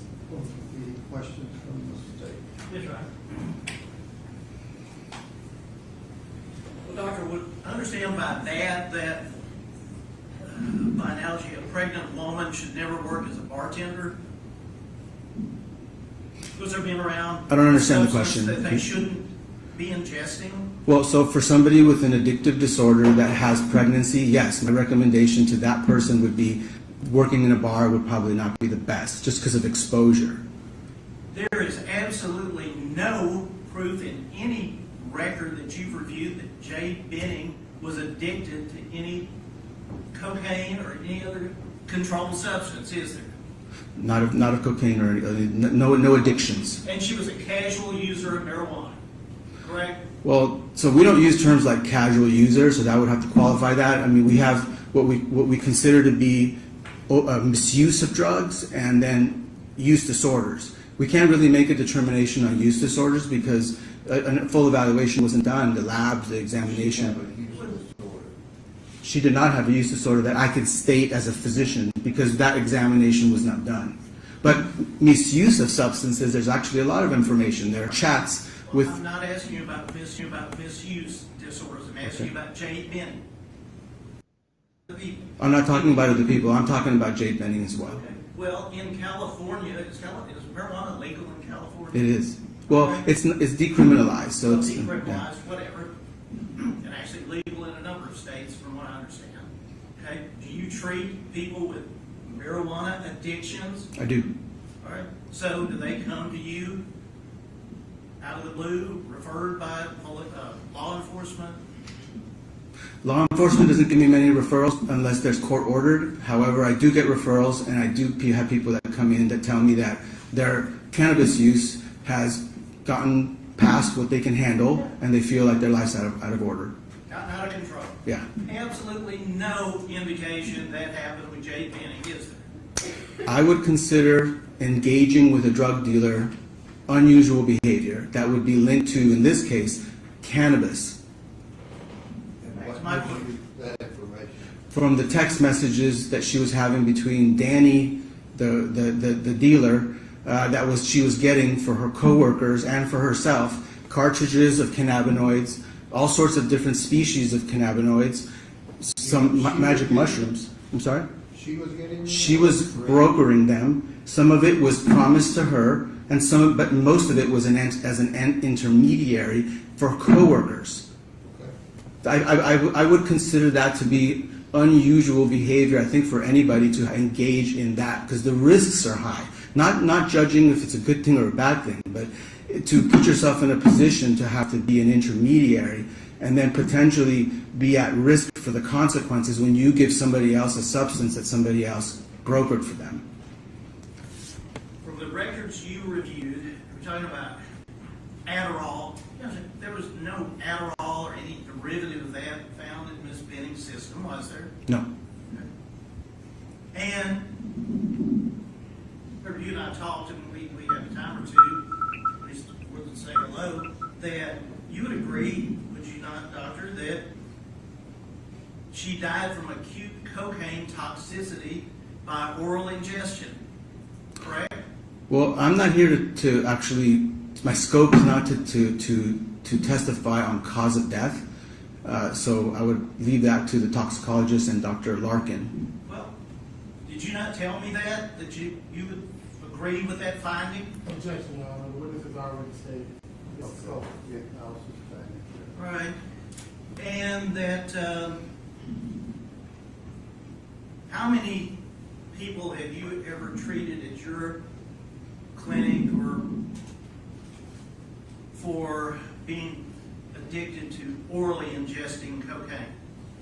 That's exceedingly rare. I mean, I know that people use it in their gums. They've had it in their mouth, but there's definitely not been a lot. That's not actually, in general, that's not a common way. Yeah. So. Because they die. No, that's not why. It's because it actually takes longer to get the effect, number one. Number two is because it actually deactivates a lot of it, so you don't, it's hard to get the same effect that you could get if you snorted it, you smoked it, or you injected it. That's the reason why, and it's quite a hierarchy that can be applied to most things actually. If the particular substance isn't particularly absorbed well with how you take it, that's not how it's used. There is absolutely no indication, doctor, is there from a medical record that Jade Benning consumed any drug or alcohol after she found out she was pregnant, is there? Correct, not medical records, no.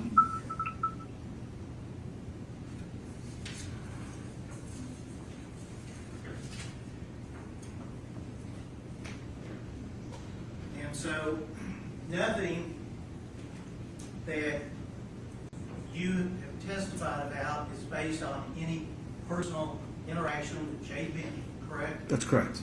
Either during her lifetime or from obviously the review of the records. There is just nothing there. Yeah, I have not personally evaluated Ms. Benning.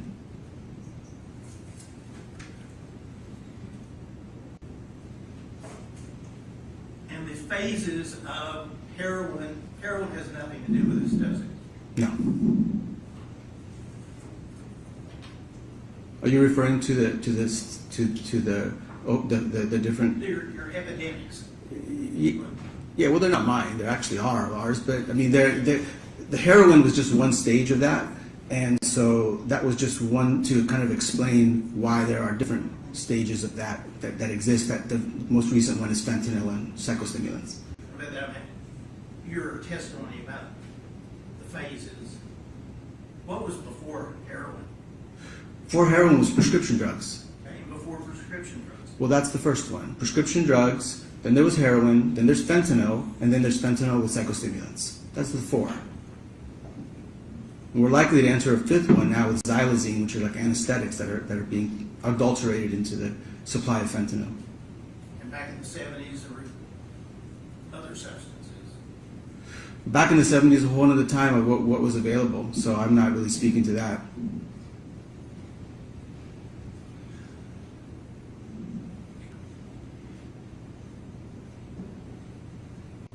That's all. Okay. Thank you. Thank you. Step down, step back out. So, oh, you got more questions?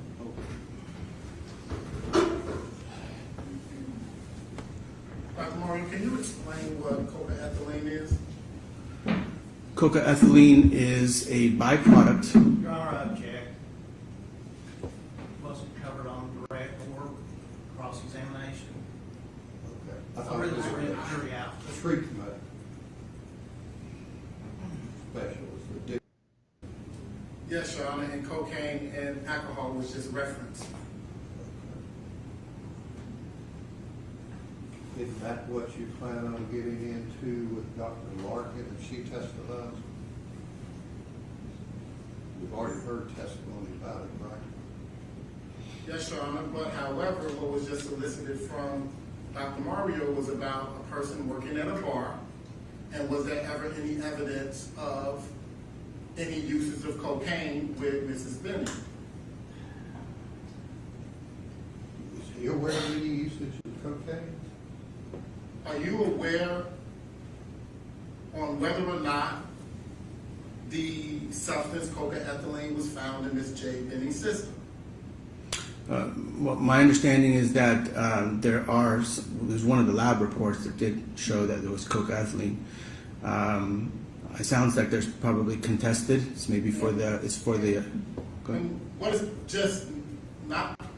coca-ethylene a byproduct of? Well, so when you consume alcohol in the setting of cocaine, you produce a compound called cocaethylene.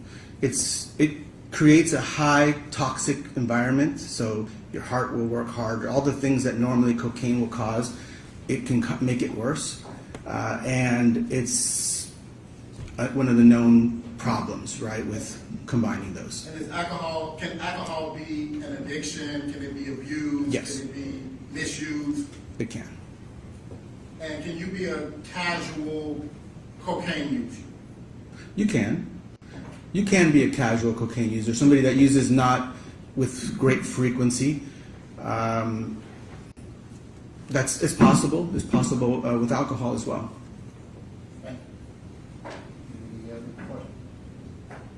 So you can be a casual cocaine user, but not a casual marijuana user?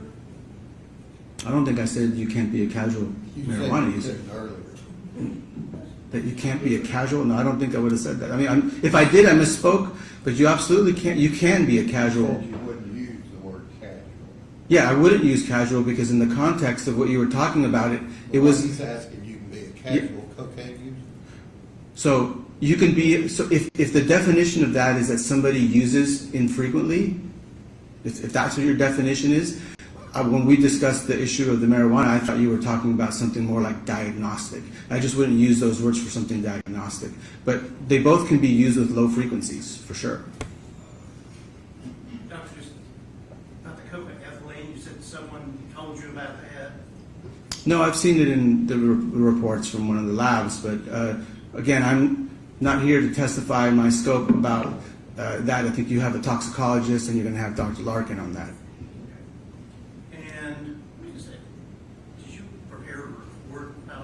I did not. I don't have a report. That's all right. Anything else? Oh, okay, you step back up.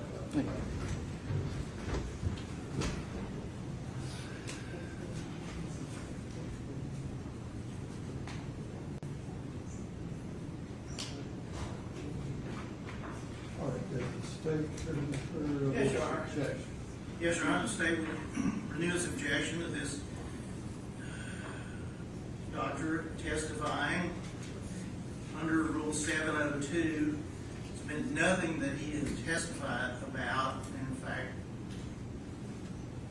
knowledge of this incident, no knowledge of this being, other than she was not addicted. All this testimony would have to come under Rule 702, that it is substantially assist the trier of fact, the jury. And Merriam-Webster dictionary, synonym is important or essential. This testimony is not anywhere close to being essential. It's irrelevant. It is designed to, if anything, just attempt to paint Ms. Benning as someone she was not. And I would ask the court to exclude this testimony in its entirety. Sure. Donna, it is not only important, but it's a vital and critical issue that the state has put before this jury through multiple witnesses, which is the fact that Ms. Benning would not engage in any type of drug use or behavior because she was pregnant. And so it is very... They didn't say that. They said there's not even proof that she did. And, Your Honor, we believe the contrary. We intend to get into that. But this gentleman doesn't know that. Yes, he does, Your Honor. He has reviewed text messages that suggest she was offered drugs while she was in fact pregnant. We ain't gotten to the text messages, but if those come in, then they come in. He doesn't have to interpret them. No, but certainly they are evidence of the lifestyle that Ms. Benning was engaged in. The state certainly has taken the position that it is a barrier to her being involved in anything illicit because she was in fact pregnant. And so the defense has a right to put on evidence before this jury that simply being pregnant is not a reasonable statement of sobriety in and of I itself. asked the state that 2 hours ago, and they agreed with it. But Your Honor, they can take that position because they have rested. They've already paraded a bunch of witnesses before this jury who have said otherwise. So you think you need this person to tell the jury that women that are pregnant can still use drugs? And that they are stigmatized, and that may be a reason that they would not disclose to family members and loved ones. Okay. Thank you. All right. As it turns out, the cocaethylene that was brought up on redirect and then recross, as the own witness said, he's not here to interpret what that, he knows what it is, but he's not here to say one way or the other about what that means for Ms. Benny. The other proffer involving pregnancy, not being an automatic stop to using drugs, pregnant women can still use drugs, the testimony about fentanyl overdose or epidemics, I don't know if that word was used, the detective's already been asked about and testified.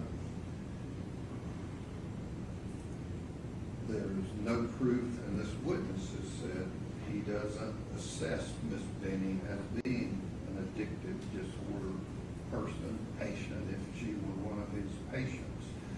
So, under, I mean, he's a fine gentleman, useful in his field, I'm sure, but 702 requires the court to assure that there is some issue that the jury wouldn't know about, and that his testimony would substantially assist the trier of fact in some issue to be determined. And the court just doesn't find that. So, no need for Dr. San Bartolo. Is what? I would like to state for the record an offer of proof that We've already had the offer of proof. there was one other thing that I would like to add, and that is the state has put an issue that since Ms. Benny has become pregnant, she is now leading this clean life.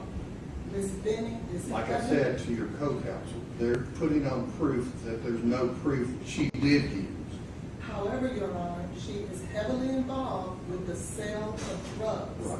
That is dangerous behavior in and of itself. Okay. The jury needs to be educated in regards to... And what proof is there that she was involved in dangerous drugs on the day or in and around the day she died? Because on that very day, she reached out to her drug dealer. The very day she passed Any proof that she met with him? We don't know. Okay. Well, your Dr. Larkin says on the day of her death, text messages indicate that Jade met with her drug dealer. You just said that inactive. Well, I think an inference can be made that she did. You just said she didn't. And you asked me, is there any proof that she did? That's what we deal with, is proof. Well, we have to be able to put on a defensive theory. So all I Sure, have to say... I haven't figured out relevancy-wise what it is, but that's where I'm trying to get to. What's relevant is... But I've already ruled on Dr. San Bartolo. If I could just state, what's relevant is what Dr. stated about the most stigmatized person when it comes to drugs is the pregnant woman, which means that she will do whatever she can to hide her interaction, use, dealing with drugs, such that her family Just will not present know. proof, if you have it, that she was using drugs. That's all you have to do. There's no proof Mr. Taylor did this either, but there is an inference being made. In that same instance, we would like to make the inference in regard to Ms. Benny. Okay, and I rule, like you've asked me to do. Now, what did the state determine about Bumble? Your Honor, Tom Miller is on his way over. I do not believe that this is active use for Bumble. I do not think it should be admitted. I would like to have a jury out on it. Okay, where is Mr. Kevin?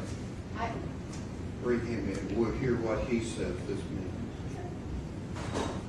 And is the state opposed to the other text messages? I am Some of them opposed. have already been mentioned and introduced or talked about. I am opposed to the one on 12023. 12123 dealing with what? They've got them categorized as discussion with Blaze. I'm sorry, it's like it's under the drugs category. Okay. Which, is there a page? I got a 5, a 6, and a 7. 4. 4.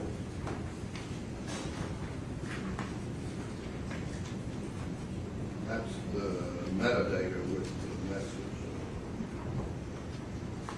You're talking about, could I get an 8 on the top shelf? Correct. What is your objection? My objection is she's not ordering this for herself. It's in January and it's not relevant. We've already had testimony related to the same thing. Correct, but they can put on other proof. What's your other objection? On page 5, that is a received message, not a sent message. I don't know what Mr.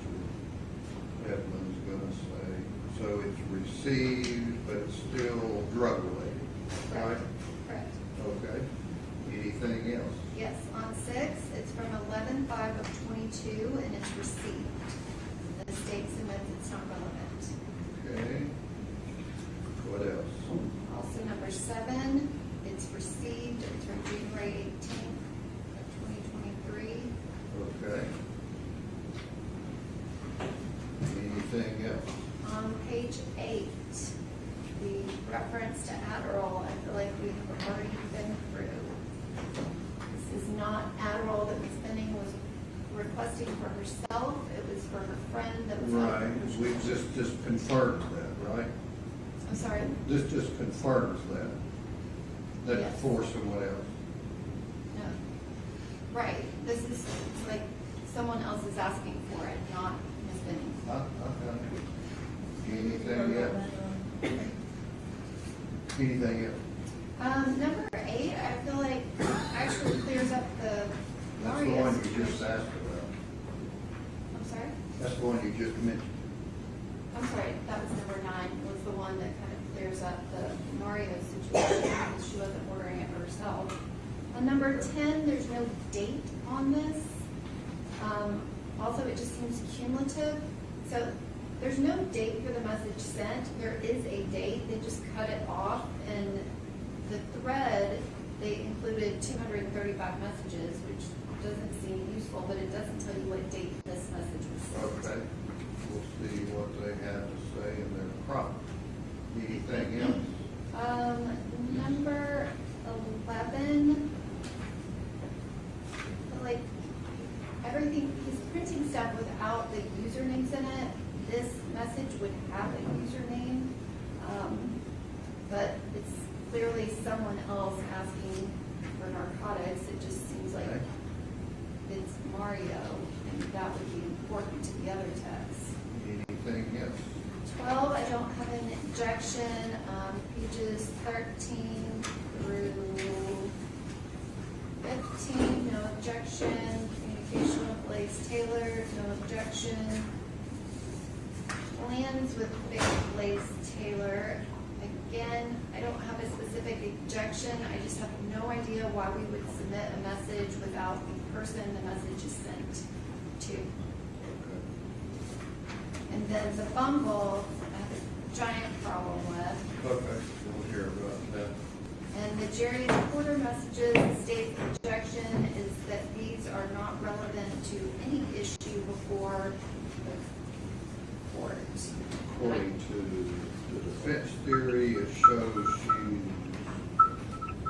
talking with another guy, texting another guy. These are texts from December. Right.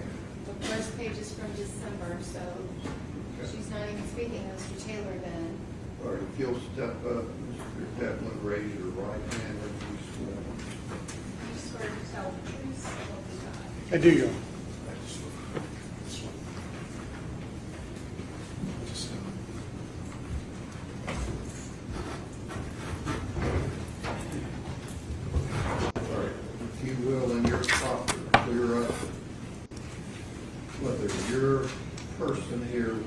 knows anything about page 23 and what that means, 22 and 23.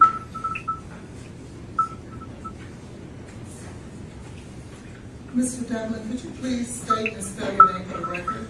Sure. My name is Eric, E-R-I-C. Last name is Devlin, D-E-V-L-I-N.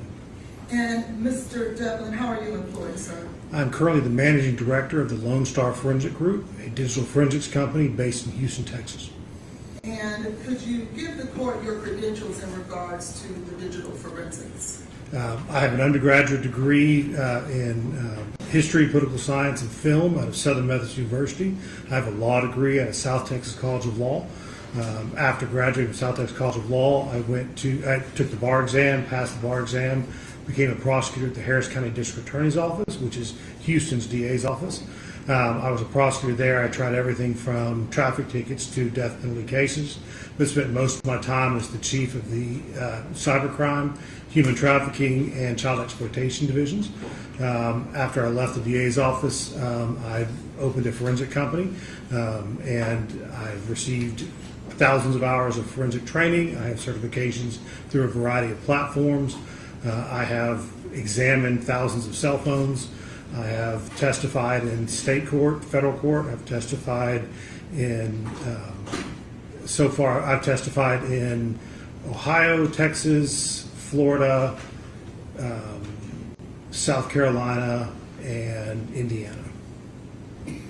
And have you had any specialized training in regards to cell phones particularly? Yes, I have specialized training from Celebrite. I have specialized training from magnet forensics. I have specialized training in generic phone forensics. I also have advanced smartphone training. Have you had any occasion to publish any publications and/or articles? Yes.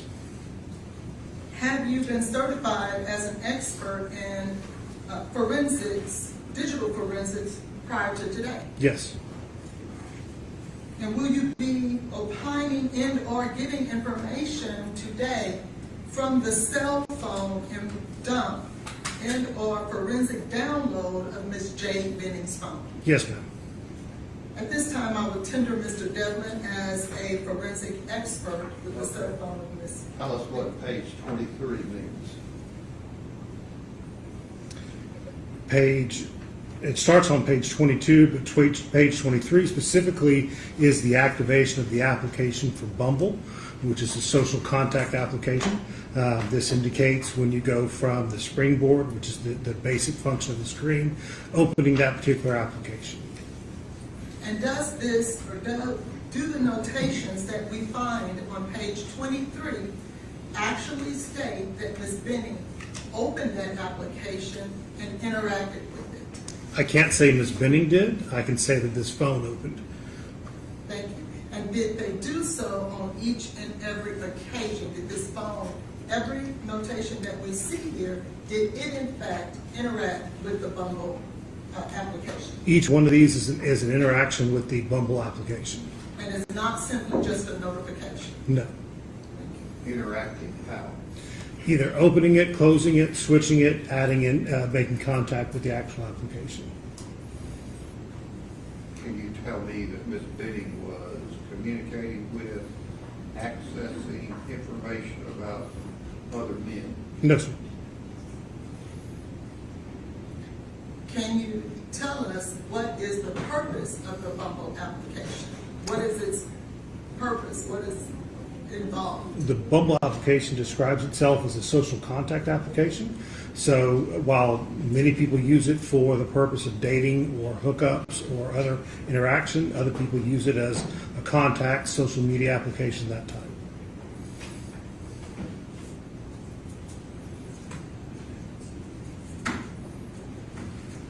What can you tell us she was doing? I can't. Just that the application was being interacted with. And the application was installed previous, so. Can you give us, can you give us a date that this application was installed on Ms. Benning's phone? I show an application, an installation of the application on 2/17/23, and I see another installation on 2/22/2023.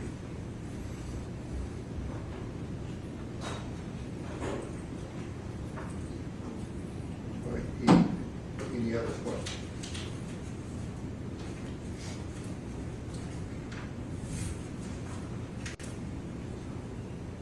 Do you have one? I do. Mr. Devlin, did you pull out the information where Ms. Benning registered for Bumble August 6th of 2022? I didn't see that part. Okay, so you were searching specifically for user activity on Bumble, and you didn't just put Bumble in as a search term in the Axiom software. When I was, sorry. Did you not do that? I did. I did enter Bumble as a search term. That's correct. Okay, but you missed where she got a text message from Bumble with her registration code on August 6th of 2022 at 12/17/27. Your Honor, if I could just note, that might have been during the date-limited portion of our search. No, you wanted to go back to January 2022. I don't think we were allowed to go back on those issues. We were limited to certain issues that we could search. Well, you're wanting this witness to testify about her accessing Bumble, and they're asking their question. Go ahead.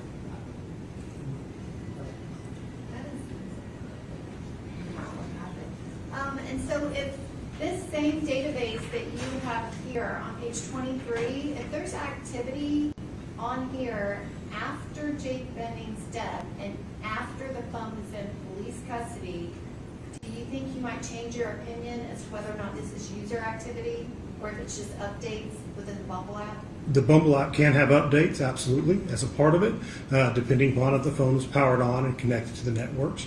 I did see actually registration codes. I did see other messages that were what we call system-generated messages, but I didn't see any messages at all on here with her communicating with anybody on the Bumble app. So no messages with Ms. Benning communicating with anyone on the Bumble app? not that was recovered, no ma'am. So it's possible that she could have even gone in to look at one of her girlfriend's profiles just to give her some feedback as a nice friend. Some people do that, yes ma'am. And Your Honor, I would think that that is a point for cross-examination. Do you have any other questions? You're speaking to me? Are you speaking to me on this? To you. Yes, I do. Did you find entries like this after the date of death? I haven't noticed it, Your Honor, so I didn't look for that particular. So You didn't look after 3/6? no, ma'am. No, sir. Okay. When you looked at the Bumble application, did you pay close attention to whether or not the application itself was interacted with as opposed to just a notification? These logs here are not notification logs. These are actual interactions with the application. And when you say interactions, what do you mean? That means the application was opened, the application was interacted with. I don't know what they did with it. I don't know if they searched for somebody. I don't know if they communicated with somebody, but there was an interaction with the application. That's as far as I can see on here. So then it is a possibility that if she interacted with this Bumble, it could be that she was looking at dating men. It's possible. So in the same manner that she could have been trying to message a friend or a girlfriend to check on her, she also could have been messaging a man to try to date. Could be. Yes, ma'am.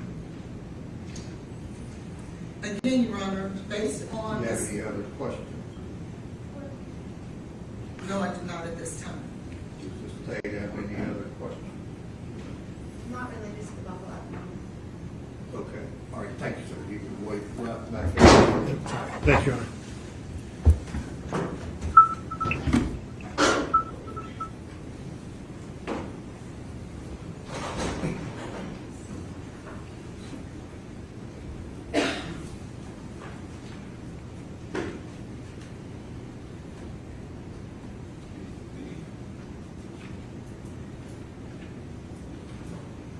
Two pages, Ms. Collins, 22 and 23, proves that Ms. Benning was dating other men. I think it infers that she was dating other men. There are other messages that we also believe that she was dating other men in connection with that. And so, What are you speaking of? I'm speaking of in December, when she was in fact pregnant and living a clean life, she sent naked photographs to 3 different men. These That's things not what you said. It's not, because I did not want to put that type of information in here. But it is important. So you're not planning on asking about that? I do plan on asking about that. That's why I'm bringing it to the court's attention now. Because the state So has... what other texts are you wanting to introduce to this jury? Outside of this, I want those text messages. Where are they? In December. I did not want to print out those types of photographs. You're wanting the jury to see them, right? No, I do not. I would just like for them to hear about them. That's why I never printed them. I was not going to print those text messages. Neither did I want to make them a part of the record. But I do want to talk about it. It is only fair that Mr. Taylor, who has been painted as someone who doesn't care, dating other women while he's with Miss Benny, that he is not afforded the opportunity to show. Trash her. No, they're trashing him, if that's the case. So you want to trash her? No, I want the jury to have all the facts, Your Honor. That is all. That would be great if in fact it's proven. Well, I can tell you those 3 messages are proven in December. Has the state seen those? No, Your Honor, the state has not seen them. I thought you downloaded her phone. I haven't looked at every single thing on her phone, and particularly whether or not she's dating men in December when they're broken up. The state's position isn't irrelevant. That's the first time in 7 days I've heard that.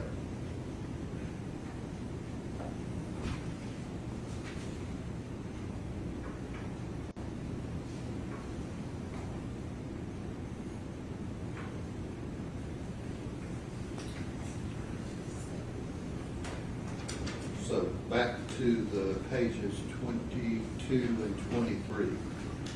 What does that show me under 401?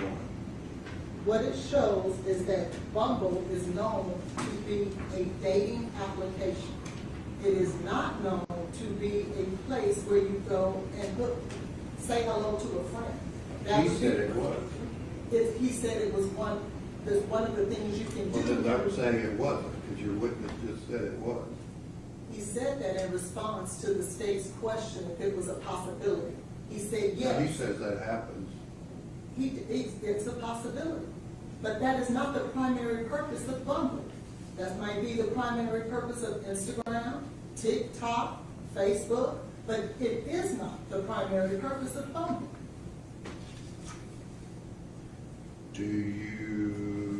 Would you acknowledge, and I doubt you would, but I just ask it, that if you want to inquire with your witness, Mr. Devlin, about the application, Bumble application being installed on 2/17 and 2/23, that the state can also ask him if he looked at August of 2022 when it was installed? Yes. And your position is what?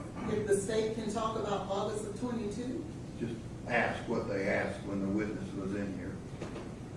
we were confined, Your Honor, to a search period. So is it fair to the jury to know that she also installed it on another occasion? I don't have a problem with that. Okay, that's what I asked.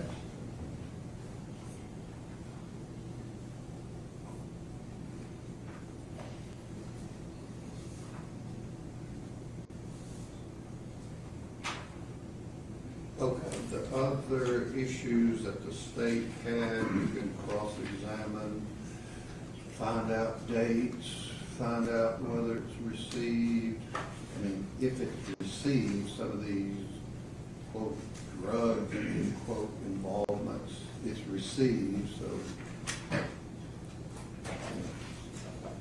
It's like dating men. What does that have to do with 225?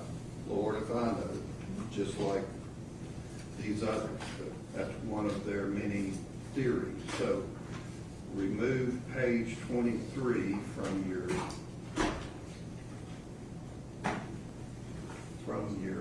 PowerPoint and or exhibit. I'll let you ask your witness about these other texts and slides that you wanted to introduce. Is he the next witness? He is, Your Honor. Do y'all need a break? But he needs to get on the plane, so I can wait if you don't mind, so that he can make his flight. I will wait for my break. Okay. All right, let Mr. Devlin step back in and bring the jury down. Judge, are you keeping out all three of the Bumble references? I mean, you're talking about the one sheet that says Bumble?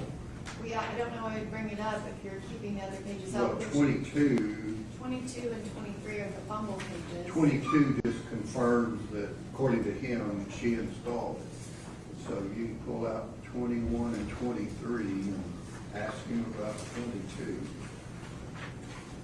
Okay, so 20, because I have a presentation on my own. So 22 can stay in, 23 comes out. And 20. 21, 23 come out. I don't have an objection to 21 and 22 staying in. I was trying to clarify that before. But 21 is just some creep. It just doesn't matter. You can ask him about 22, what that means. All right. The defense calls Eric. Okay, we're not in here yet. Oh.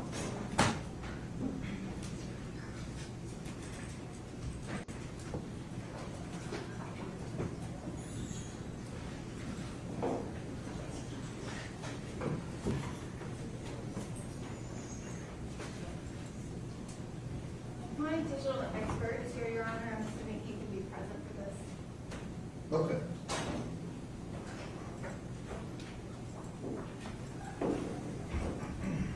To be clear, what page are we taking out? Do you have Mr. Grant? Yes, I have it. It's page 23, if you want to read it on the hard copy.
I do.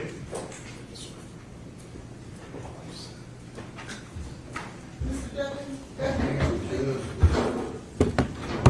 Okay. Could you please state and spell your name for the record, please? Sure. My name is Eric, E-R-I-C. Last name is Devlin, D-E-V-L-I-N. And Mr. Devlin, how are you employed? At the present time, I'm the managing director of the Lone Star Forensic Group. We're a digital forensics company based out of Houston, Texas. And where did you get your education, sir? My undergraduate degree is from Southern Methodist University. My law degree is actually out of South Texas College of Law based in Houston. And did you take the bar? I did. And did you pass the bar? I did pass the bar. And after you passed the bar, can you tell the jury how you were employed? I was employed at the Harris County District Attorney's Office, so that is the prosecution office for the city of Houston. I was there, I prosecuted everything from traffic tickets up to death penalty cases, but I spent most of my time as the chief of the cybercrime, child exploitation, and the human trafficking sections. Have you had any specified training as it relates to digital forensics? Yes, while I was a prosecutor, I actually began taking forensic courses to be a better prosecutor, present those cases in court better. While I was taking those classes, I actually realized I liked that better than the practice of law. So when I left the district attorney's office, I opened a forensic company, and I've continued taking forensic classes in a variety of courses, both cell phones, computers, as well as cell location at houses, as well as surveillance systems and other recording systems.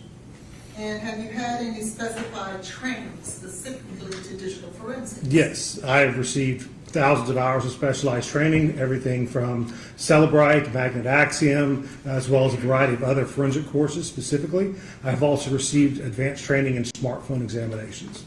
And have you been published, or have you published articles in regards to digital forensics? Yes, I have published articles related to digital forensics, cybercrime investigation, and child exploitation. And have you had the occasion to testify before in digital forensics? Yes, I frequently testify in Houston, where I'm based out of, but I've also testified in Florida, South Carolina, Ohio, and I think I'm missing a couple. So. And have you had the occasion to testify on both sides, for the prosecution and the defense? I more frequently testify for the state side than for the defense, but I do testify for both. So. Thank you. At this time, I will tender Mr. Devlin as an expert in digital forensics. Any questions from the state? And I would offer Mr. Devlin's CV as an expert. Okay, get that. one. All right. All right, again, ladies and gentlemen of the jury, Mr. Devlin will be allowed to testify in his field of digital forensics. You can place such weight as you choose to upon his testimony. All right. Mr. Devlin, have you had the opportunity to review the digital download of Jade Benning's phone? Yes. And in doing so, have we asked you to locate specific text messages, not all of them, but just a representative of some text messages? Yes. Specifically, I'd like to draw you to page 3.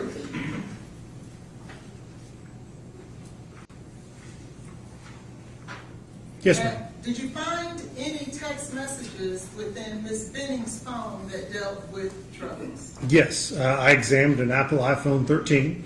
I was asked to examine and review the forensic extraction that was done by law enforcement. I did find a variety of messages related to drugs and other narcotics activity.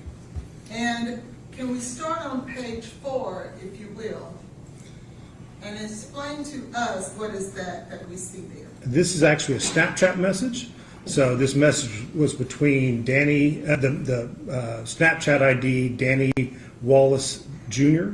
and a Jade Benning. This activity occurred on 1/20/2023, approximately 6:53:47 p.m. This was in Central Standard Time, so that sometimes changes based on the phone. This was a message that the user account Jade Benning posted to the Danny Wallace Jr., specifically stating, hey, could I get an 1/8 of top shelf and 1 Sativa or hybrid cart? Do you happen to know what a sativa and hybrid cart is? I am familiar with it. I am familiar that they are narcotics. I am not familiar with exactly what kind of narcotics they are. So we'll draw your attention to page 5. Yes, ma'am. What date is that, sir? This was 2/3/2023, approximately 9:57:21 p.m. And is this message from or to Jade Benning? This is a message from Jade Benning. And could you read the message for us, please? It says apple fritter with the emoji of a fire sign, $25 eighth, $50 quarter, $100 half, $150 zip. Thank you. And on to page 6, please. Is this message to or from Ms. Benning?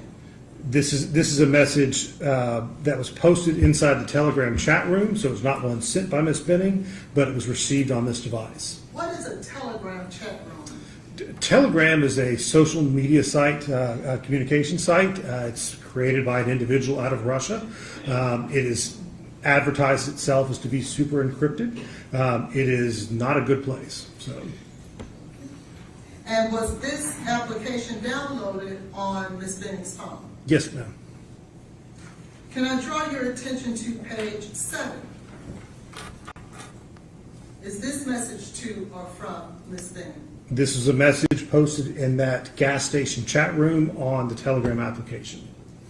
What is a gas station chat room? On Telegram, you can create all kinds of chat rooms and invite whoever you want to be a part of it.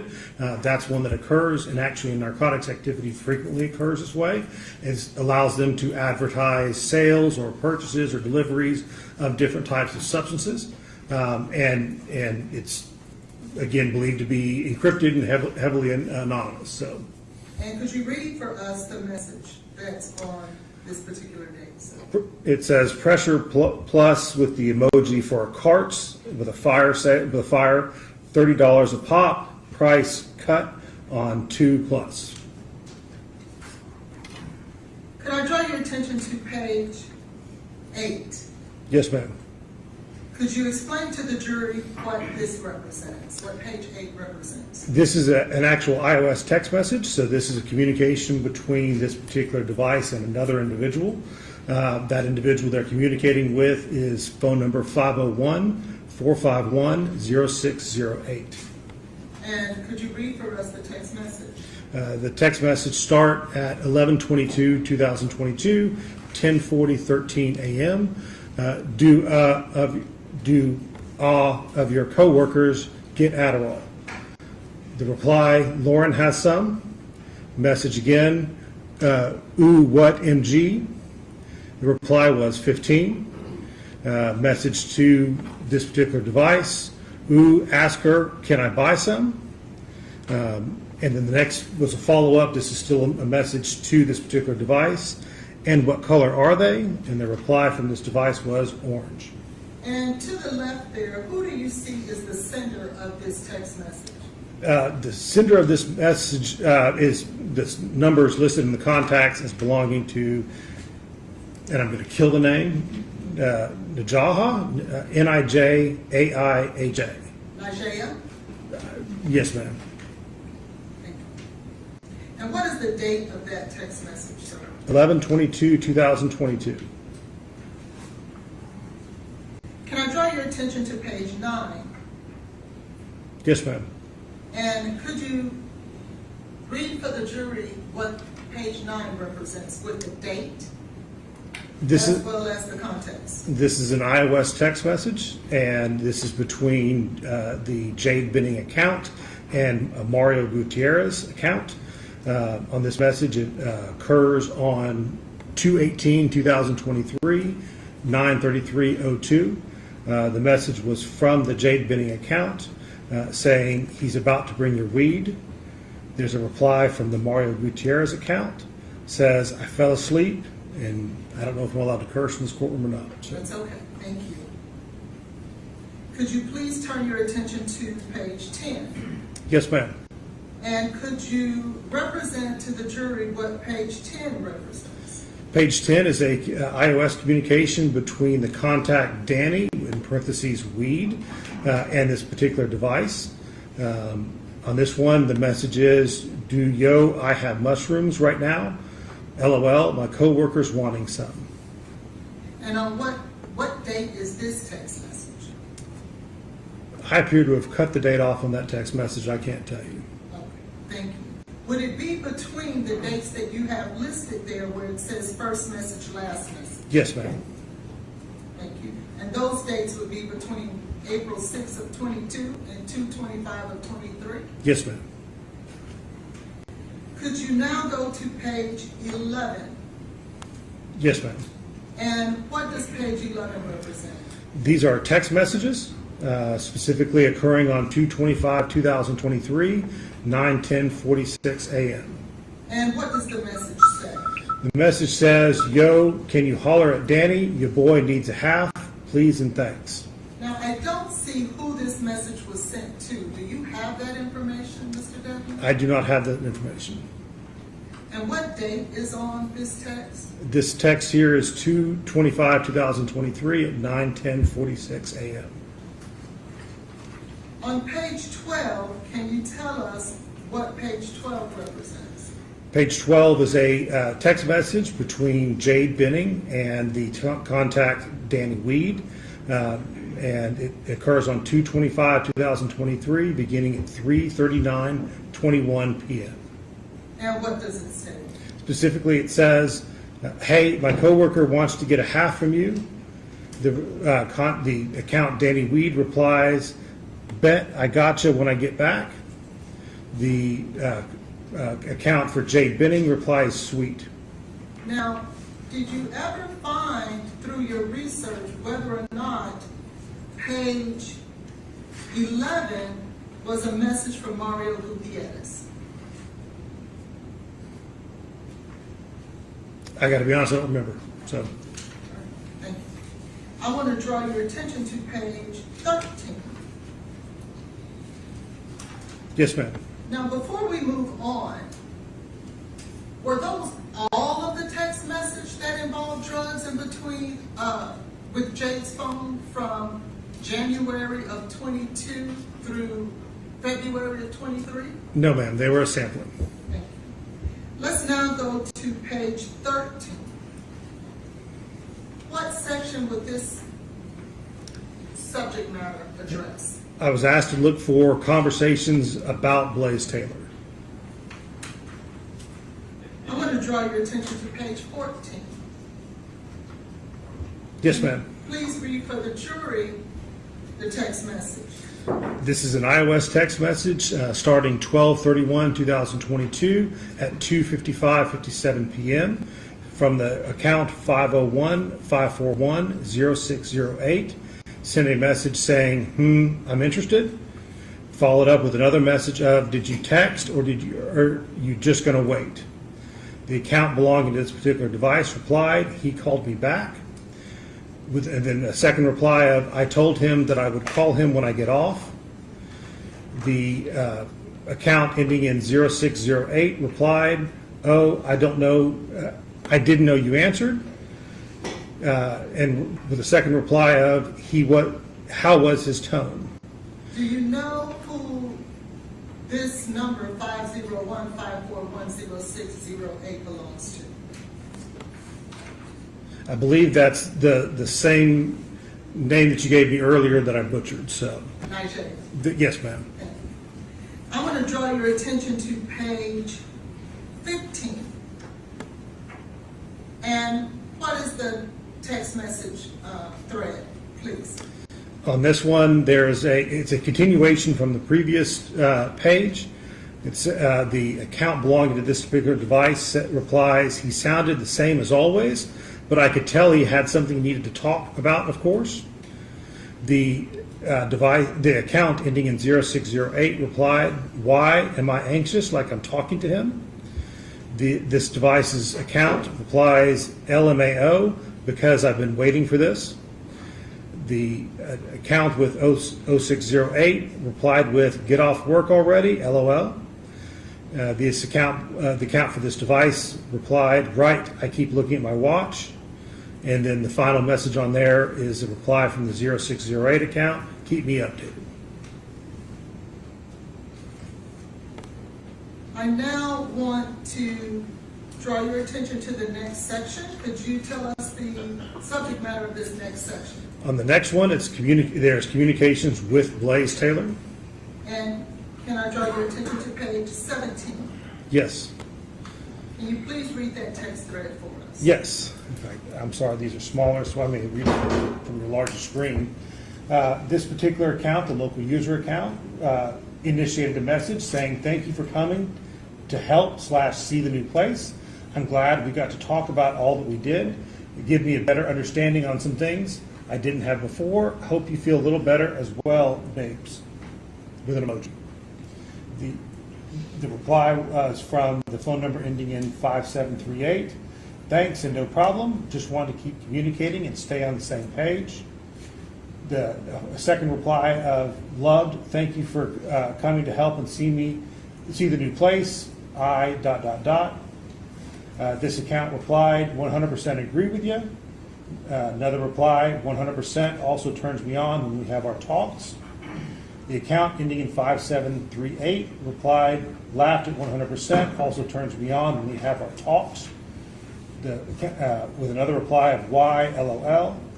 Then another message of I feel like most of the time it's really me telling you stuff you probably don't want to hear. Now, in regards to this text message, is this Jade Benning's phone in the blue? It is. Can we now move to page 18? This is a continuation of that text thread, the account ending in 5738. I feel like most of the time it really me telling you stuff you probably don't want to hear. The next message was from the Jade Benning account. Not necessarily. You're just keeping it real at the end of the day, and that's all I ask of you. And because to see you serious, for one, LOL, and us being able to calmly communicate about the situations we have in front of us just lights me up. The account ending in 5738 replies, LOL, okay. Well, I said I'll always be up front and answer any questions you have. This account here for this device replied, heard you. And this device, this account, the one ending in 5738, was under the contact name of Blaze. Thank you. Let's now move to page 19, and what subject matter is this section? This specifically is related to messages regarding plans with Blaze Taylor. And can I get you to turn to page 20? Yes, ma'am. And could you read for us the text message here? This message was on 2/25/2023 at 12:03:10 p.m. The message was sent saying, okay, LOL, I'm going to plan to do a little at-home paint with Blaze tonight. And what date is that text message? 2/25/2023. Can we now move to the next section? Yes, ma'am. And what section is this? The label on it is Bumble.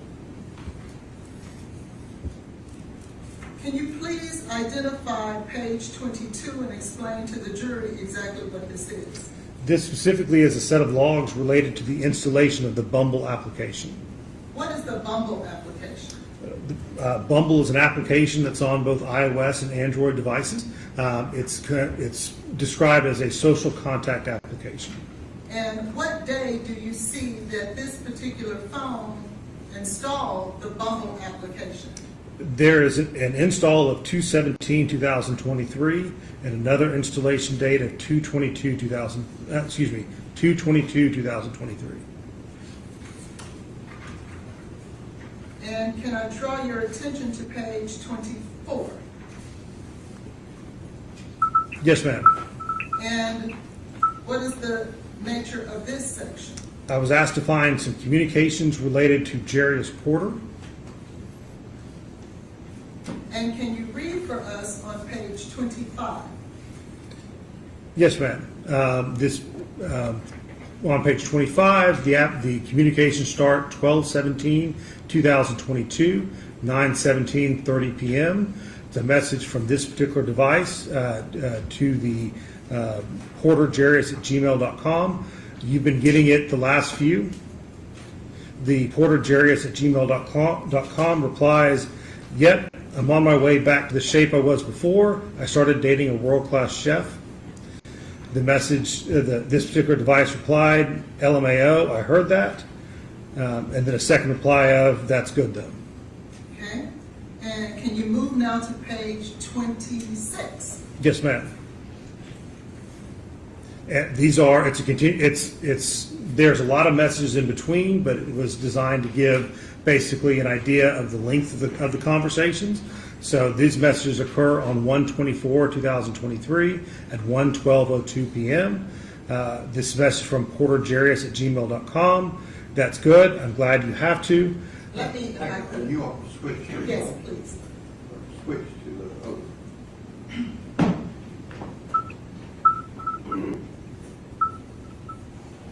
I'm sorry, can I continue? Do I continue? Yes. Oh, sorry. The message was porterjarius@gmail.com, 1/24/2023, 1:12:02 p.m. Message says, that's good. I'm glad you have to. I'm just honestly sad, but I know I want it to be forever, and God make no mistakes. Glad you're feeling better. This particular account on this device replied, yeah, I know it hurts to know, but you can talk to me about your feelings if you want to express anything. I want you to take care of yourself better and not let yourself go down the path of just turning to drinking and smoking more to heal. The Porter Jarius account replied, of course, Shawty, and LOL, don't forget, working out too. It's some good going on too, but you're right, I've been planning on slowing down. This device's account replied, I know you're working out too, LOL, but still, don't be doing that extra stuff.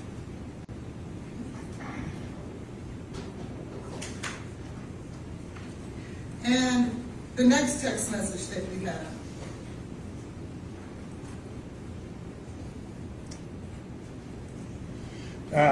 This was a message, actually, and I'm sorry it printed out in black and white, but this was a message from this particular device, specifically saying, Blaze told me last night he signed up for monthly subscriptions of diapers from this company, kudos, LOL.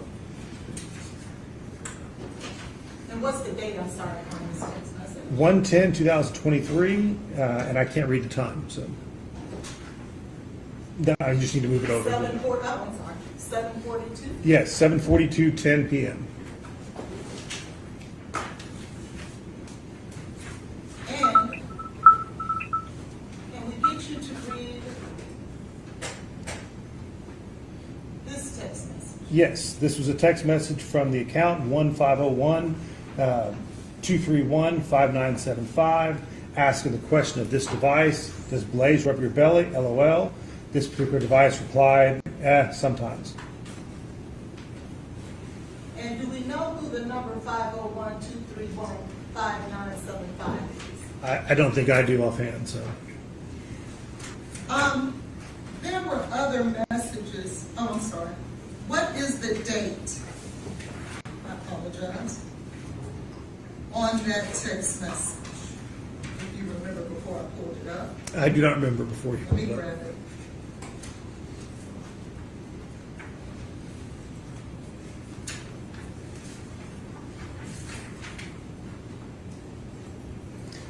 Those messages were 1/25/2023, began at 9:30:11 p.m., ended at 9:30:35 p.m. Mr. Devlin, in your search within Ms. Benning's phone, did you happen to run across a text message between? Objection, Your Honor. Okay, let the lawyers.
Oh boy.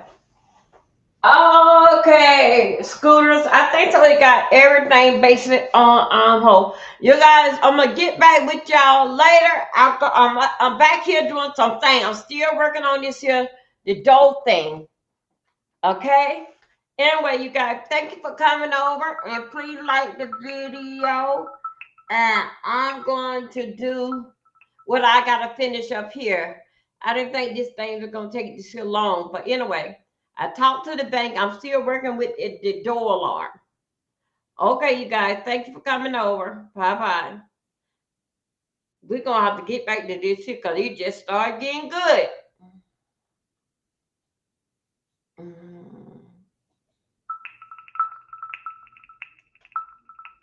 Mm.